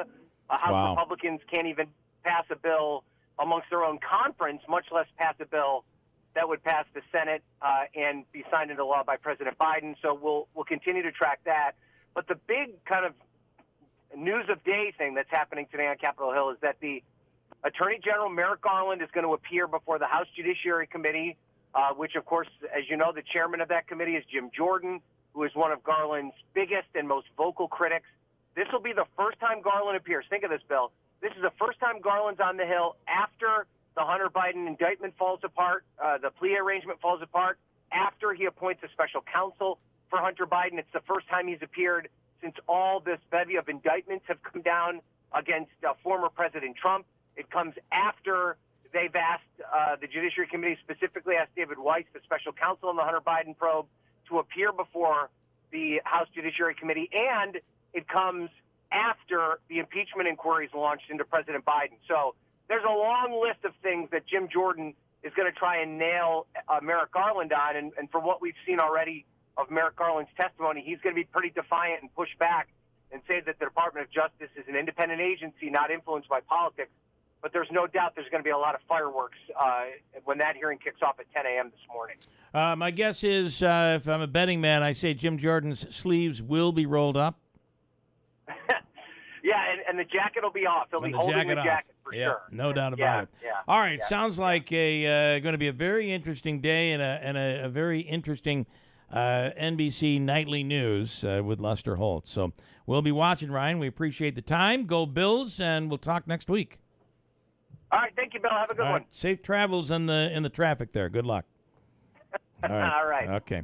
Ryan Nobles with NBC. Couple things. If you're in pain and you've tried everything else and you just can't make the pain go away, severe neck, back, shoulder pain, there is help out there. It's the Omni Surgery Center with Dr. Heider. Call today, the Omni Surgery Center, where modern technology meets cutting-edge surgery. Call 315-765-8448. Paul Buckley was in here just yesterday talking about how he had not surgery but injections that have assisted him in relieving the pain. It's just when you can't make the pain go away, there's nothing worse. KilledPain.com is the website, and as Dr. Heider says, you don't have to live with the pain. Omni Surgery Center with Dr. Heider. Call 315-765-8448. And one more, if you need concrete work done at your home, your business, there's nobody any better than Brank Construction. Concrete driveways and sidewalks, stone walls repaired, chimneys, foundation repairs. They have you covered with masonry and concrete work. Call them today, 315-894-3481, 315-894-3481. There's plenty of time to pour concrete through the rest of this season, so call them today, 315-894-3481. That's it for us. We're back here tomorrow morning. Enjoy your day. First News, Keeler in the morning on WIBX. Stop into Mattress Express in New Hartford on Commercial Drive next to Pet Supplies. Plus, simply do a comfort test on our mattresses and get a $25 prepaid Visa card. Names like the Number Bed by Instant Comfort, Tempur-Pedic, Purple, Sealy, and more. Hurry, this is a limited time offer. Nature is bringing out her fall colors, and the show is on throughout Herkimer County. Enjoy kaleidoscope colors on country roads from the Mohawk Valley to the Adirondack Mountains in Herkimer County, the Experience County. Welcoming communities and colorful fall festivals, Herkimer County has it all. Book your stay now and put some color in your life. Plan your visit online at visitherkimercounty.com. Herkimer County, I love New York. Flu season could be a doozy, but Kinney Drugs is all stocked up with this year's vaccines. Protect yourself and your family from the flu monster. Ages 2 and up in New York, 3 and up in Vermont. Schedule your annual flu shot at KinneyDrugs.com. From the Stanley Theater Studio, WIBX 950 Utica Rome, W295DI Utica Rome, your news, talk, and sports leader, a Town Square media station. The Attorney General under scrutiny.